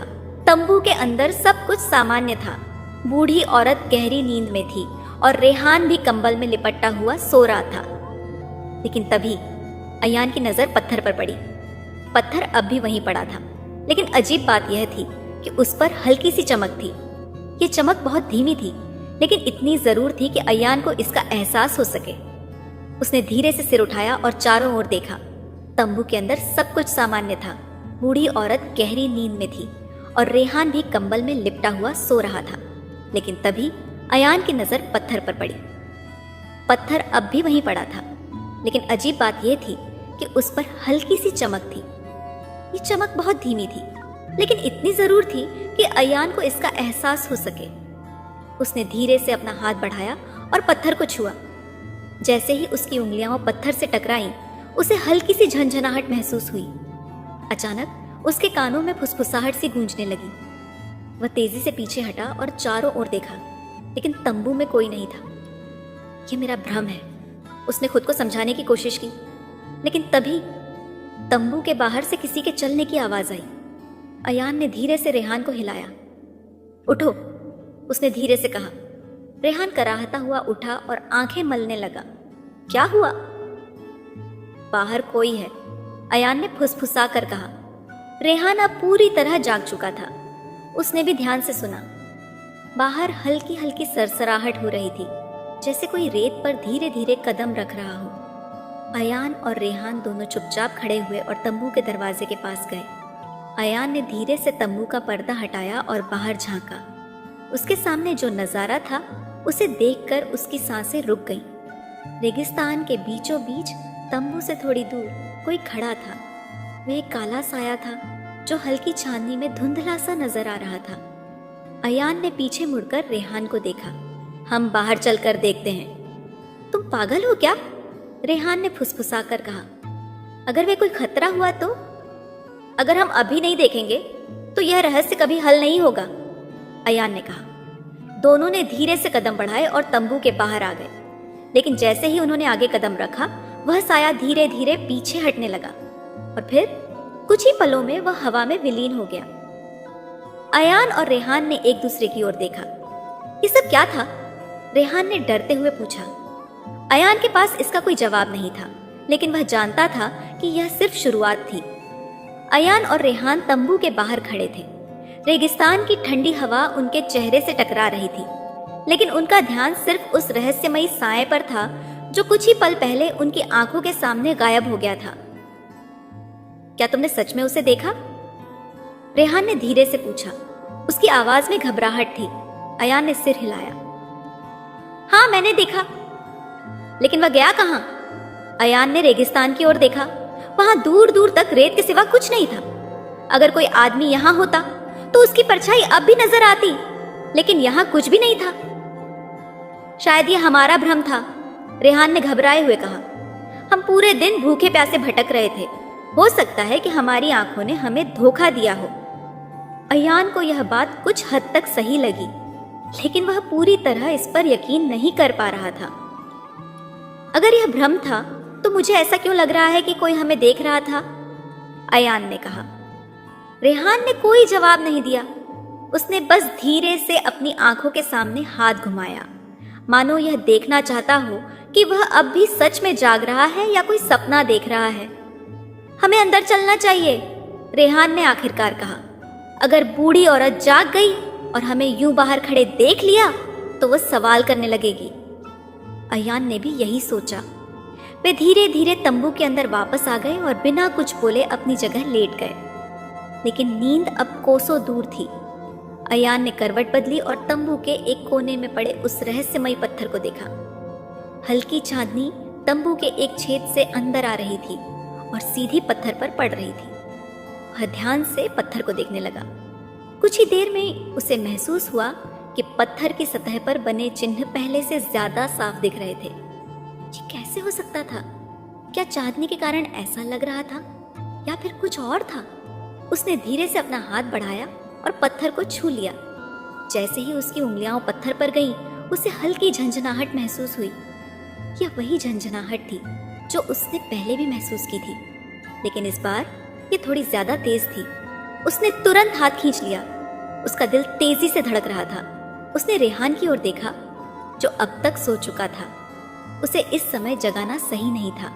अयान ने धीरे धीरे अपनी आंखें बंद कर ली, लेकिन जैसे ही उसने आंखें बंद की, उसे एक अजीब सा दृश्य दिखा। वह एक अंधेरी गुफा में खड़ा था। उसके चारों ओर ऊंची ऊंची दीवारें थीं, जिन पर अजीब आकृतियां बनी हुई थीं। गुफा के अंदर की हवा भारी थी और वहां एक अजीब सी सिहरन थी। अचानक उससे दूर कहीं एक हल्की रोशनी नजर आई। वह उस रोशनी की ओर बढ़ने लगा। उसके कदम खुद ब खुद आगे बढ़ रहे थे, मानो कोई अनदेखी ताकत उसे बुला रही हो। जैसे जैसे वह रोशनी के करीब गया, उसे महसूस हुआ कि यह रोशनी किसी दीवार से आ रही थी। अचानक किसी ने उसके कंधे पर हाथ रखा। अयान ने तेजी से मुड़कर देखा, लेकिन वहां कोई नहीं था। तभी एक तेज आवाज गूंजी, तुम्हें चुन लिया गया है। अयान की आंखें झटके से खुल गईं। वह तंबू में था, लेकिन उसका दिल तेजी से धड़क रहा था। उसने तुरंत अपने आसपास देखा। सब कुछ सामान्य था। रेहान अब भी सो रहा था और बूढ़ी औरत की ओर से भी कोई आवाज नहीं आ रही थी। क्या यह सिर्फ एक सपना था? लेकिन यह सपना इतना असली क्यों लग रहा था? अयान ने गहरी सांस ली और अपने माथे से पसीना पोंछा। तभी तंबू के बाहर से किसी के चलने की आवाज आई। वह तुरंत सतर्क हो गया। क्या यह वही साया था जो कुछ देर पहले उसने देखा था? उसने धीरे से रेहान को हिलाया। उठो, उसने फुसफुसाकर कहा। रेहान ने आंखें खोली। अब क्या हुआ? बाहर कोई है, अयान ने कहा। रेहान तुरंत उठकर बैठ गया। तुम फिर से मजाक कर रहे हो? नहीं, इस बार मैं पूरी तरह होश में हूं, अयान ने कहा। दोनों ने धीरे धीरे तंबू का पर्दा हटाया और बाहर झांका। बाहर चांदनी रेत पर पड़ रही थी और सब कुछ शांत था। लेकिन तभी अयान की नजर तंबू से थोड़ी दूर खड़े ऊंटों पर पड़ी। वे बेतहाशा इधर उधर हिल रहे थे, मानो कुछ देखकर डर गए हों। वे घबराए हुए हैं, रेहान ने कहा। अयान ने सिर हिलाया। हाँ, और ऐसा बिना किसी वजह के नहीं होता। तभी दूर से एक हल्की सरसराहट की आवाज आई। अयान और रेहान दोनों ने उधर देखा। रेगिस्तान की रेत में कुछ हिल रहा था। रेहान ने घबरा कर कहा, हमें अंदर चलना चाहिए। अयान ने कुछ देर तक उस ओर देखा, फिर सिर हिलाया। वे दोनों तुरंत तंबू के अंदर आ गए और पर्दा अच्छी तरह बंद कर दिया। ये सब क्या हो रहा है? रेहान ने धीरे से पूछा। अयान ने कोई जवाब नहीं दिया। उसकी नजर फिर से उस पत्थर पर गई। क्या यह सब इससे जुड़ा हुआ था? क्या यह महज एक संयोग था या इस पत्थर में सच में कोई शक्ति थी? वह इन सवालों के जवाब नहीं जानता था, लेकिन उसे महसूस हो रहा था कि यह सफर अब एक नई दिशा लेने वाला था और यह सिर्फ शुरुआत थी। सुबह की हल्की किरणें रेगिस्तान की रेत पर बिखरने लगी थीं। तंबू के बाहर ठंडी हवा बह रही थी, लेकिन अंदर का माहौल असामान्य रूप से शांत था। अयान की आंखें खुली और उसने महसूस किया कि वह बहुत देर तक सो नहीं पाया था। उसके मन में अब भी रात की अजीब घटनाएं घूम रही थीं। वह रहस्यमयी साया, पत्थर पर महसूस की गई झंझनाहट और वह सपना जिसमें उसने खुद को एक अंधेरी गुफा में पाया था। रेहान अब भी गहरी नींद में था, लेकिन अयान अब और सो नहीं सकता था। उसने धीरे से उठकर तंबू के बाहर झांका। बूढ़ी औरत कुछ दूर बैठी थी और सूखी लकड़ियों से आग जलाने की कोशिश कर रही थी। उसकी उम्र भले ही ज्यादा थी, लेकिन उसके हाथों में अब भी ताकत थी।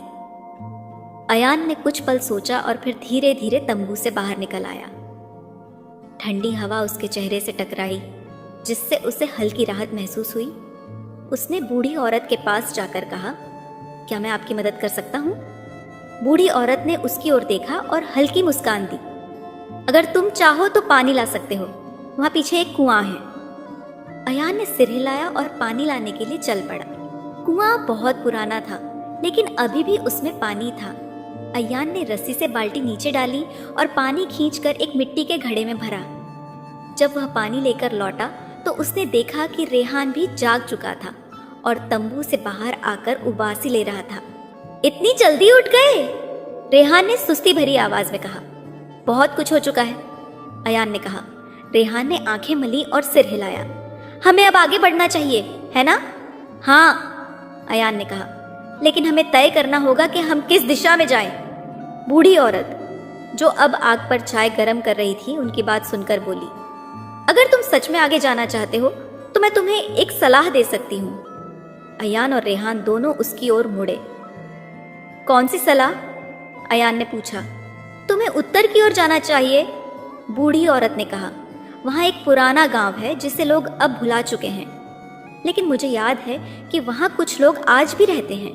वे शायद तुम्हारी मदद कर सकें। कैसे लोग? रेहान ने संदेह से पूछा। बूढ़ी औरत ने गहरी सांस ली। वे लोग जो इस पत्थर के बारे में जानते हैं, उसने धीरे से कहा। अयान और रेहान दोनों चौंक गए। तो इसका मतलब तुम सच में मानती हो कि यह पत्थर कुछ खास है? अयान ने पूछा। बूढ़ी औरत ने आंखें बंद कर ली, जैसे कोई पुरानी याद ताज़ा कर रही हो। फिर उसने कहा, मैं नहीं जानती कि यह खास है या नहीं, लेकिन इतना जरूर जानती हूँ कि यह सामान्य पत्थर नहीं है। अयान ने पत्थर की ओर देखा, जो अब भी तंबू के अंदर रखा था। वह अब भी वैसा ही लग रहा था, काला, रहस्यमयी और अजीब आकृतियों से भरा हुआ। हमें वहां तक पहुंचने में कितना समय लगेगा? रेहान ने पूछा। अगर तुम ऊंट पर जाओ तो 1 दिन में पहुंच सकते हो, बूढ़ी औरत ने कहा। लेकिन पैदल गए तो 2 दिन लगेंगे। अयान और रेहान ने एक दूसरे की ओर देखा। हम पैदल ही जाएंगे, अयान ने कहा। बूढ़ी औरत ने सिर हिलाया, जैसे कि उसे पहले से ही इसका अंदाजा था। तो फिर जल्दी निकलो, उसने कहा। यहाँ ज्यादा देर रुकना सुरक्षित नहीं है। अयान और रेहान ने अपने बैग समेटे। उनके पास ज्यादा सामान नहीं था, बस कुछ खाने पीने की चीजें, पानी के घड़े और वही रहस्यमयी पत्थर। जब वे जाने लगे तो बूढ़ी औरत ने अयान को रोक कर कहा, अगर तुम वहां पहुंचे तो अपने अंदर के सवालों के जवाब खुद खोजने की कोशिश करना, दूसरों से उम्मीद मत रखना। अयान ने सिर हिलाया और धीरे धीरे रेगिस्तान के उस ओर बढ़ने लगा जहां बूढ़ी औरत ने गांव होने की बात कही थी। रेगिस्तान का सफर आसान नहीं था। सूरज धीरे धीरे ऊपर चढ़ रहा था और रेत इतनी गर्म हो चुकी थी कि उनके पैर जलने लगे थे, लेकिन वे रुके नहीं। जैसे जैसे वे आगे बढ़ते गए, अयान को महसूस हुआ कि हवा में अजीब सा सन्नाटा था। ये जगह कुछ ज्यादा ही शांत नहीं लग रही, रेहान ने धीरे से कहा। अयान ने भी यह महसूस किया था। आमतौर पर रेगिस्तान में कहीं ना कहीं पक्षियों की आवाज सुनाई देती थी, लेकिन यहाँ बस हवा की हल्की सरसराहट थी। हमें चलते रहना चाहिए, अयान ने कहा। लेकिन तभी रेहान ने अचानक उसका हाथ पकड़ लिया। देखो, उसने फुसफुसाकर कहा। अयान ने जहां रेहान इशारा कर रहा था वहां देखा। रेगिस्तान के बीचों बीच दूर कहीं एक आकृति दिख रही थी। क्या वह कोई आदमी है? अयान ने धीरे से पूछा। पता नहीं, रेहान ने कहा, लेकिन वह हमारी ओर देख रहा है। अयान की सांसें तेज हो गईं। क्या हमें उसके पास जाना चाहिए? रेहान ने पूछा। नहीं, अयान ने तुरंत कहा। हमें पहले देखना चाहिए कि वह क्या करता है।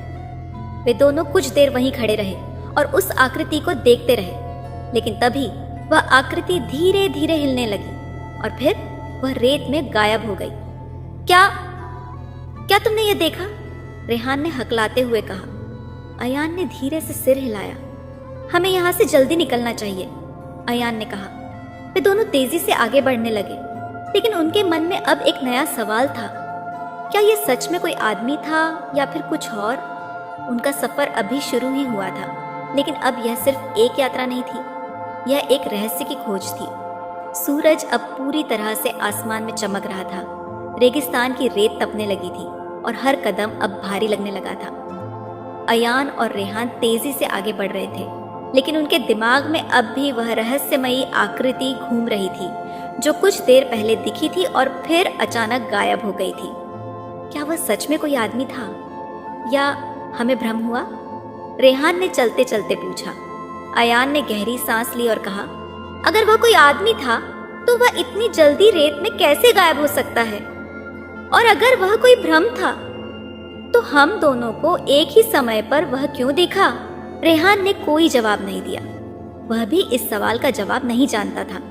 वे दोनों बिना रुके चलते रहे। सूरज अब और भी तेज हो चुका था। प्यास धीरे धीरे बढ़ने लगी थी, लेकिन वे पानी बचाकर पी रहे थे क्योंकि उन्हें नहीं पता था कि अगला पानी का स्रोत कहाँ मिलेगा।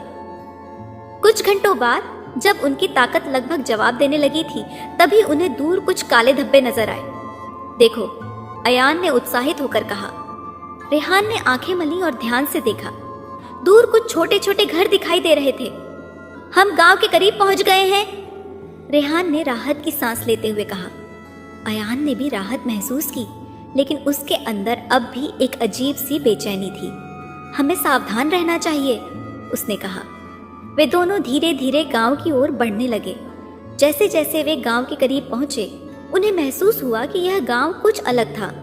गांव के चारों ओर ऊंची दीवारें थीं, जो बहुत पुरानी लग रही थीं। दीवारों पर अजीब आकृतियां बनी हुई थीं, जो समय के साथ धुंधली हो चुकी थीं।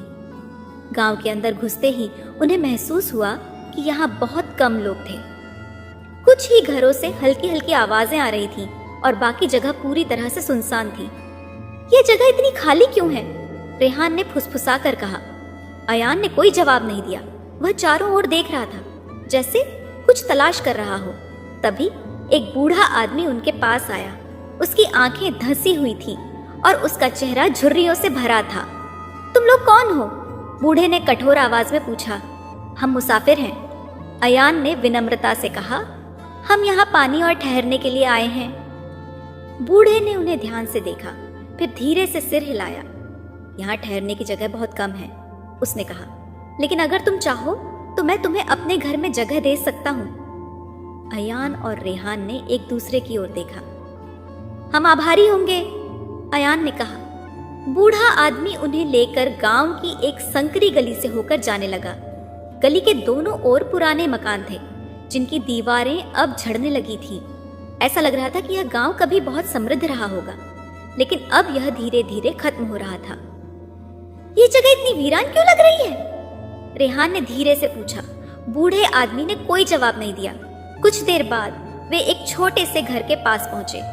ये घर भी उतना ही पुराना था जितना बाकी गांव। अंदर आओ, बूढ़े ने कहा। वे दोनों घर के अंदर गए। घर में बहुत कम सामान था, बस एक पुराना लकड़ी का बिस्तर, एक मिट्टी का चूल्हा और कुछ पुराने बर्तन। बूढ़े ने उन्हें बैठने का इशारा किया और खुद भी एक पुरानी चौकी पर बैठ गया। यह गांव पहले ऐसा नहीं था, बूढ़े ने अचानक कहा। अयान और रेहान ने उसकी ओर देखा। कई साल पहले यहाँ बहुत सारे लोग रहते थे। यह एक संपन्न गांव था, लेकिन फिर कुछ ऐसा हुआ जिसने सब कुछ बदल दिया। क्या हुआ? अयान ने पूछा। बूढ़े ने गहरी सांस ली। यह सब एक पत्थर से शुरू हुआ, उसने कहा। अयान और रेहान तुरंत सतर्क हो गए। कैसा पत्थर? रेहान ने पूछा। एक रहस्यमयी पत्थर, बूढ़े ने कहा। कई साल पहले गांव के कुछ लोगों को यह पत्थर एक पुरानी गुफा में मिला था। उन्हें लगा कि यह कोई साधारण पत्थर है, लेकिन जब उन्होंने इसे गांव में लाकर रखा तो अजीब घटनाएं होने लगी। कैसी घटनाएं? अयान ने धीरे से पूछा। लोग अचानक गायब होने लगे। अयान और रेहान के रोंगटे खड़े हो गए। गायब? रेहान ने हैरानी से पूछा। हाँ, बूढ़े ने कहा। कुछ लोग रात को सोने गए और फिर कभी नहीं लौटे। कुछ लोग जंगल में गए और वापस नहीं आए, और जो बचे वे इतने डर गए कि उन्होंने गांव छोड़ दिया। तो फिर ये पत्थर कहाँ है? अयान ने पूछा। बूढ़े ने उनकी ओर देखा। किसी ने उसे गुफा में वापस रख दिया, उसने कहा, और तब से गांव में शांति है, लेकिन अब बहुत कम लोग यहाँ बचे हैं। अयान ने धीरे से अपनी जेब में पड़े पत्थर को छुआ। क्या यह वही पत्थर था? क्या वह गुफा अब भी यहाँ है? रेहान ने पूछा। बूढ़े ने कुछ देर सोचा, फिर कहा, हाँ, लेकिन कोई वहां नहीं जाता। हम जाना चाहते हैं, अयान ने तुरंत कहा। बूढ़े ने चौंक कर उसकी ओर देखा। तुम पागल हो, उसने कहा। जो भी वहां गया वह कभी वापस नहीं आया। हमें वहां जाना होगा, अयान ने कहा। बूढ़े ने गहरी सांस ली। अगर तुमने ऐसा तय कर लिया है तो मैं तुम्हें रास्ता दिखा सकता हूँ, उसने कहा। लेकिन याद रखना, वहां जो भी है वह किसी सामान्य चीज से जुड़ा हुआ नहीं है। अयान और रेहान ने एक दूसरे की ओर देखा। अब उनके पास कोई और रास्ता नहीं था। यह सफर अब और भी रहस्यमयी और खतरनाक होने वाला था। बूढ़े आदमी की आंखों में हल्की झिझक थी। वह जानता था कि यह गुफा कोई साधारण जगह नहीं थी, लेकिन अयान और रेहान का हौसला देखकर वह समझ गया कि अब उन्हें रोकना मुश्किल होगा। उसने गहरी सांस ली और धीरे से कहा, अगर तुम सच में वहां जाना चाहते हो तो तुम्हें सावधान रहना होगा। गुफा सिर्फ एक जगह नहीं, बल्कि एक रहस्य है। अयान ने बूढ़े आदमी की आंखों में देखा। हमें जाना ही होगा। हमें यह जानना है कि आखिर इस पत्थर का सच क्या है। बूढ़े ने सिर हिलाया। ठीक है, लेकिन रास्ता आसान नहीं होगा। ये गुफा गांव से कुछ दूर पहाड़ों के पीछे स्थित है।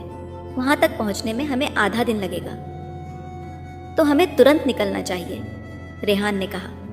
बूढ़े आदमी ने अपने पुराने कपड़े ठीक किए और एक लकड़ी की छड़ी उठाई। मेरे साथ आओ, उसने कहा और दरवाजे से बाहर निकल गया। अयान और रेहान भी उसके पीछे चल पड़े। गांव के तंग रास्तों से गुजरते हुए वे बाहर की ओर बढ़े। अब सूरज धीरे धीरे पश्चिम की ओर झुकने लगा था, जिससे हवा थोड़ी ठंडी हो गई थी। गांव के बाहर निकलते ही रास्ता और भी वीरान हो गया। चारों ओर सूखी झाड़ियां और बड़े बड़े पत्थर फैले हुए थे।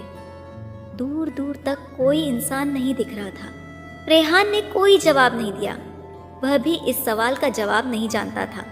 वे दोनों बिना रुके चलते रहे। सूरज अब और भी तेज हो चुका था।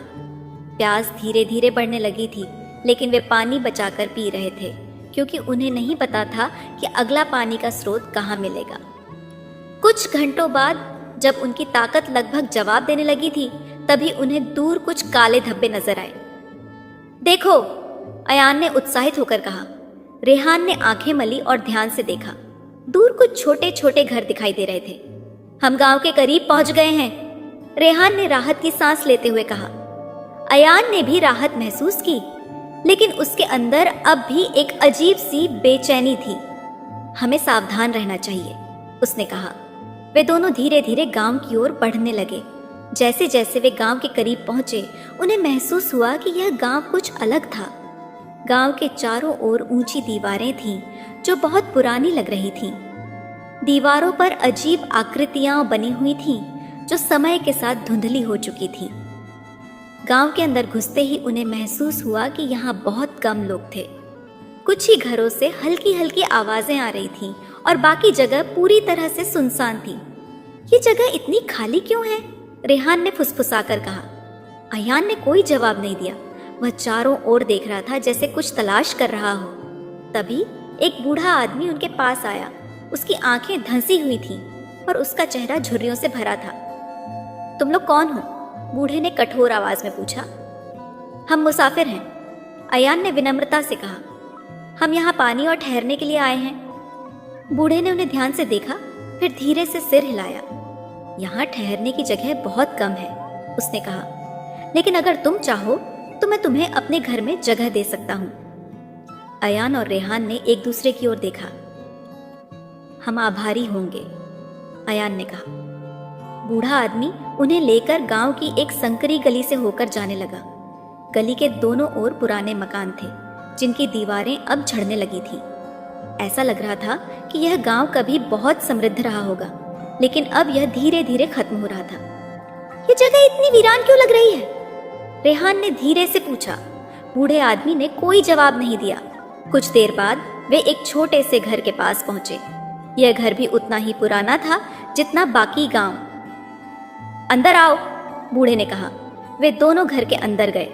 घर में बहुत कम सामान था, बस एक पुराना लकड़ी का बिस्तर, एक मिट्टी का चूल्हा और कुछ पुराने बर्तन। बूढ़े ने उन्हें बैठने का इशारा किया और खुद भी एक पुरानी चौकी पर बैठ गया। यह गांव पहले ऐसा नहीं था, बूढ़े ने अचानक कहा। अयान और रेहान ने उसकी ओर देखा। कई साल पहले यहाँ बहुत सारे लोग रहते थे। ये एक संपन्न गांव था, लेकिन फिर कुछ ऐसा हुआ जिसने सब कुछ बदल दिया। क्या हुआ? अयान ने पूछा। बूढ़े ने गहरी सांस ली। यह सब एक पत्थर से शुरू हुआ, उसने कहा। अयान और रेहान तुरंत सतर्क हो गए। कैसा पत्थर? रेहान ने पूछा। एक रहस्यमयी पत्थर, बूढ़े ने कहा। कई साल पहले गांव के कुछ लोगों को यह पत्थर एक पुरानी गुफा में मिला था। उन्हें लगा कि यह कोई साधारण पत्थर है, लेकिन जब उन्होंने इसे गांव में लाकर रखा तो अजीब घटनाएं होने लगी। कैसी घटनाएं? अयान ने धीरे से पूछा। लोग अचानक गायब होने लगे। अयान और रेहान के रोंगटे खड़े हो गए। गायब? रेहान ने हैरानी से पूछा। हाँ, बूढ़े ने कहा। कुछ लोग रात को सोने गए और फिर कभी नहीं लौटे। कुछ लोग जंगल में गए और वापस नहीं आए, और जो बचे वे इतने डर गए कि उन्होंने गांव छोड़ दिया। तो फिर यह पत्थर कहाँ है? अयान ने पूछा। बूढ़े ने उनकी ओर देखा। किसी ने उसे गुफा में वापस रख दिया, उसने कहा, और तब से गांव में शांति है, लेकिन अब बहुत कम लोग यहाँ बचे हैं। अयान ने धीरे से अपनी जेब में पड़े पत्थर को छुआ। क्या यह वही पत्थर था? क्या वह गुफा अब भी यहाँ है? रेहान ने पूछा। बूढ़े ने कुछ देर सोचा, फिर कहा, हाँ, लेकिन कोई वहां नहीं जाता। हम जाना चाहते हैं, अयान ने तुरंत कहा। बूढ़े ने चौंक कर उसकी ओर देखा। तुम पागल हो, उसने कहा। जो भी वहां गया वह कभी वापस नहीं आया। हमें वहां जाना होगा, अयान ने कहा। बूढ़े ने गहरी सांस ली। अगर तुमने ऐसा तय कर लिया है तो मैं तुम्हें रास्ता दिखा सकता हूं, उसने कहा। लेकिन याद रखना, वहां जो भी है वह किसी सामान्य चीज से जुड़ा हुआ नहीं है। अयान और रेहान ने एक दूसरे की ओर देखा। अब उनके पास कोई और रास्ता नहीं था। यह सफर अब और भी रहस्यमयी और खतरनाक होने वाला था। बूढ़े आदमी की आंखों में हल्की झिझक थी। वह जानता था कि यह गुफा कोई साधारण जगह नहीं थी, लेकिन अयान और रेहान का हौसला देखकर वह समझ गया कि अब उन्हें रोकना मुश्किल होगा। उसने गहरी सांस ली और धीरे से कहा, अगर तुम सच में वहां जाना चाहते हो तो तुम्हें सावधान रहना होगा। गुफा सिर्फ एक जगह नहीं बल्कि एक रहस्य है। अयान ने बूढ़े आदमी की आंखों में देखा। हमें जाना ही होगा। हमें यह जानना है कि आखिर इस पत्थर का सच क्या है। बूढ़े ने सिर हिलाया। ठीक है, लेकिन रास्ता आसान नहीं होगा। यह गुफा गांव से कुछ दूर पहाड़ों के पीछे स्थित है। वहां तक पहुंचने में हमें आधा दिन लगेगा। तो हमें तुरंत निकलना चाहिए, रेहान ने कहा। बूढ़े आदमी ने अपने पुराने कपड़े ठीक किए और एक लकड़ी की छड़ी उठाई। मेरे साथ आओ, उसने कहा और दरवाजे से बाहर निकल गया। अयान और रेहान भी उसके पीछे चल पड़े। गांव के तंग रास्तों से गुजरते हुए वे बाहर की ओर बढ़े। अब सूरज धीरे धीरे पश्चिम की ओर झुकने लगा था, जिससे हवा थोड़ी ठंडी हो गई थी। गांव के बाहर निकलते ही रास्ता और भी वीरान हो गया। चारों ओर सूखी झाड़ियां और बड़े बड़े पत्थर फैले हुए थे। दूर दूर तक कोई इंसान नहीं दिख रहा था।